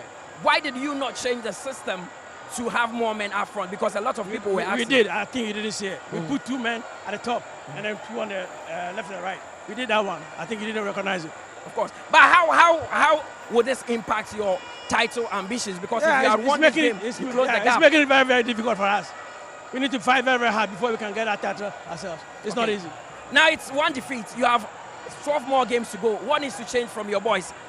Well, it's just the mentality. In the beginning of this game, they were rushing to score, and it cost us. So I think we need to talk to them and work with them and see. Finally, would you say the better side won? Oh yeah, the ambition they brought, they went to fight to win the game, and they did that. Coach, we wish you the very best. Coach Prince Yaosu is the interim head coach of Kumasi Asante Kotoko. He oversaw this game because Karim Zito is not around and he's lost by a goal to nil. I've been joined by the man who masterminded Hearts of Oak's win here. That is Masoud Didi Dramani. Coach, first of all, congratulations to you for winning this one. Your general assessment of the game. I think that whatever we knew they were going to do, we steadied the team. We appreciated their strengths, and also we appreciated our strengths. And then we knew there were going to be moments where we would control the game, and I think we controlled the game right from the beginning until we had the goal. And then with this, we looked a bit destabilized when we had the red card, and then we needed to manage the situation in that moment. And at half time, we have that moment to structure in order to deal with the situation. Now we saw the attacking intent from your team right from the word goal. The goal that you scored, is this something that has been practiced at the training ground? Because I saw most of the players in the offside position, then they had to run back. I think that you have followed us in many of our games, and then you attest that we do all these things. And sometimes you are not favored, other times you are favored. You need to believe in what you are doing and then keep that consistency. Now the entire team proved that they are very solid at the back. But your goalkeeper, Benjamin Asari, keeping another clean sheet, winning the most valuable player. How would you describe his performance today? I have nothing to describe. With the technical team of the Black Stars here to watch. I have nothing to describe about his performance. I just have to think that it is important that we continuously manage him. And then we need to understand what we're doing in our club. It is not about doing something for someone to appreciate. It is for us to continue to do something, things that will help us, things that will keep our players in the better shape. He has nothing to prove to someone that he's the Black Stars #1 or Ghana #1. We just have to know how to manage him in terms of his workload. So sometimes we try to deload, and we have capable hands also. So for me, that is the standard we expect him to. Now this win has actually seen you close the gap on Mediama. How much of a boost is this to your title ambition? I think that the most important is to keep consistency, to keep winning matches. If you want to become a champion, you have to win games. It is not about how you play. Many times we are judged by the outcomes, but we are not responsible for the outcomes. And many times we are responsible for the structures. We are responsible for the performances that our players will put up on the field of play. And that is how it's supposed to be. But football has no time for that. Football has time for results and outcomes. But we understand this. But I hope that we will continue to improve so many areas. I think that we created more decent chances again that we could have gone 2-3 goals up. And I think that I'm still not too much a happy person in terms of that. Well, for now, you are happy and we wish you the very best. You can go and party with the team. It's good to have Coach, the 3 points and then yes. 3 points in the back for Masudi Dramani, head coach of Hearts of Oak. He is super excited that his side have picked up with this win. About the most valuable player in today's game is Benjamin Asare. He is the Black Stars #1. He put up a splendid performance here to ensure Hearts of Oak win this one. Now, Asare, just some Eddie Mamo, when you 3 points. Mobile game, we will not. Oh, confidence was so passed, but we need to know. Oh, so far, CSA no can because League Airborne, although say Yanya victory by League Airborne and shed under form because matches in Airborne in one a goal scoring ability in form. By this match, in the determination and mindset in our tough because when you say Kotoko as there is a big club and it's a local derby. Our class was still our way to Marseille. It is so far them person catch fans in supporters and Ghana mining and say Mejuma de bia me that so akansa ejuma say Mejuma ade no me person me na Ghana for say omu jimi tum say metimi aye and keep bia so ni on ma obobon so let me shen ba be so omu nya jide bi omu na omu say baby metimi aye na omu fa jide na ede etamiti by a mindset from Accra to ase ni na say the baba take revenge and anyamia do so ya take revenge so me do bi asi for life. Of course, now Betty and then our Black Stars head coach and the technical team, you know, most of them, and also Kawana and their performance. Oh, sure. CSA no can because Omanga Samunim Dada. All those saying Yamia do me national team performance in so goodbye. All those saying Yamia do me qualify you because enu no mbema omo ahwe am omo hu say dey be omo odide bi wo mana metimi aye nti wan say mejuma mi do omo nyina ase ani Ghana any GFA penifo ni nyina do me hwe match because omo game na yefe ana so fans ni nya Kotoko fans ni any Accra of fans ni nya mi do omo nyina ase because this kind of match na enye dey bia na etimi nya this kind of people are able to share this kind of league and so fans we ba second round so mabo model ba share match ni do bi ase. Finally we win the game we more close gap no on Mediama league leaders to 5 points. Would you this league no mo bet match? So far, CSA no can end this and league no so obi abetimi afa because we share first to fifth, you know, and first to fourth. All is about determination on the field of play because who born na nyamiya adum na win no match sa. You know betimi an say betimi afa league. But nyamiya adum na yetimi fa league no so it's a big opportunity my. And so far so most of the players in they deserve say nyamiya adum na yetimi fa league no so be boy nti once I yetimi anya win we say yetimi my performance na aggressive and as we tough now always matches be able be and yetimi aye a big one, Benjamin Asare. That's it. Yeah, boys, the Moko Party. That is the most valuable player in today's game. He has actually put up a splendid performance to ensure that Hearts of Oak will get all the 3 points. It's a good one for him, and it's a good one for the Phobians, who have now closed the gap on Mediama to 5 points. For Asante Kotoko, I mean, this is a setback for them because they were hoping to get back to winning ways, but it did not happen. My name is Mutala Yakubu, and this has been the Ghana Premier League Match Day 22 on TV3 and on Ria TV. We have to say, I mean, a lot of fans came in here, and we have to thank everyone who watched this game. It has been a splendid one, especially those who did that at home. Again, I did this with Jeffrey Asare and Coach Ignatius Fosu. Have a good night and see you for Match Day 23.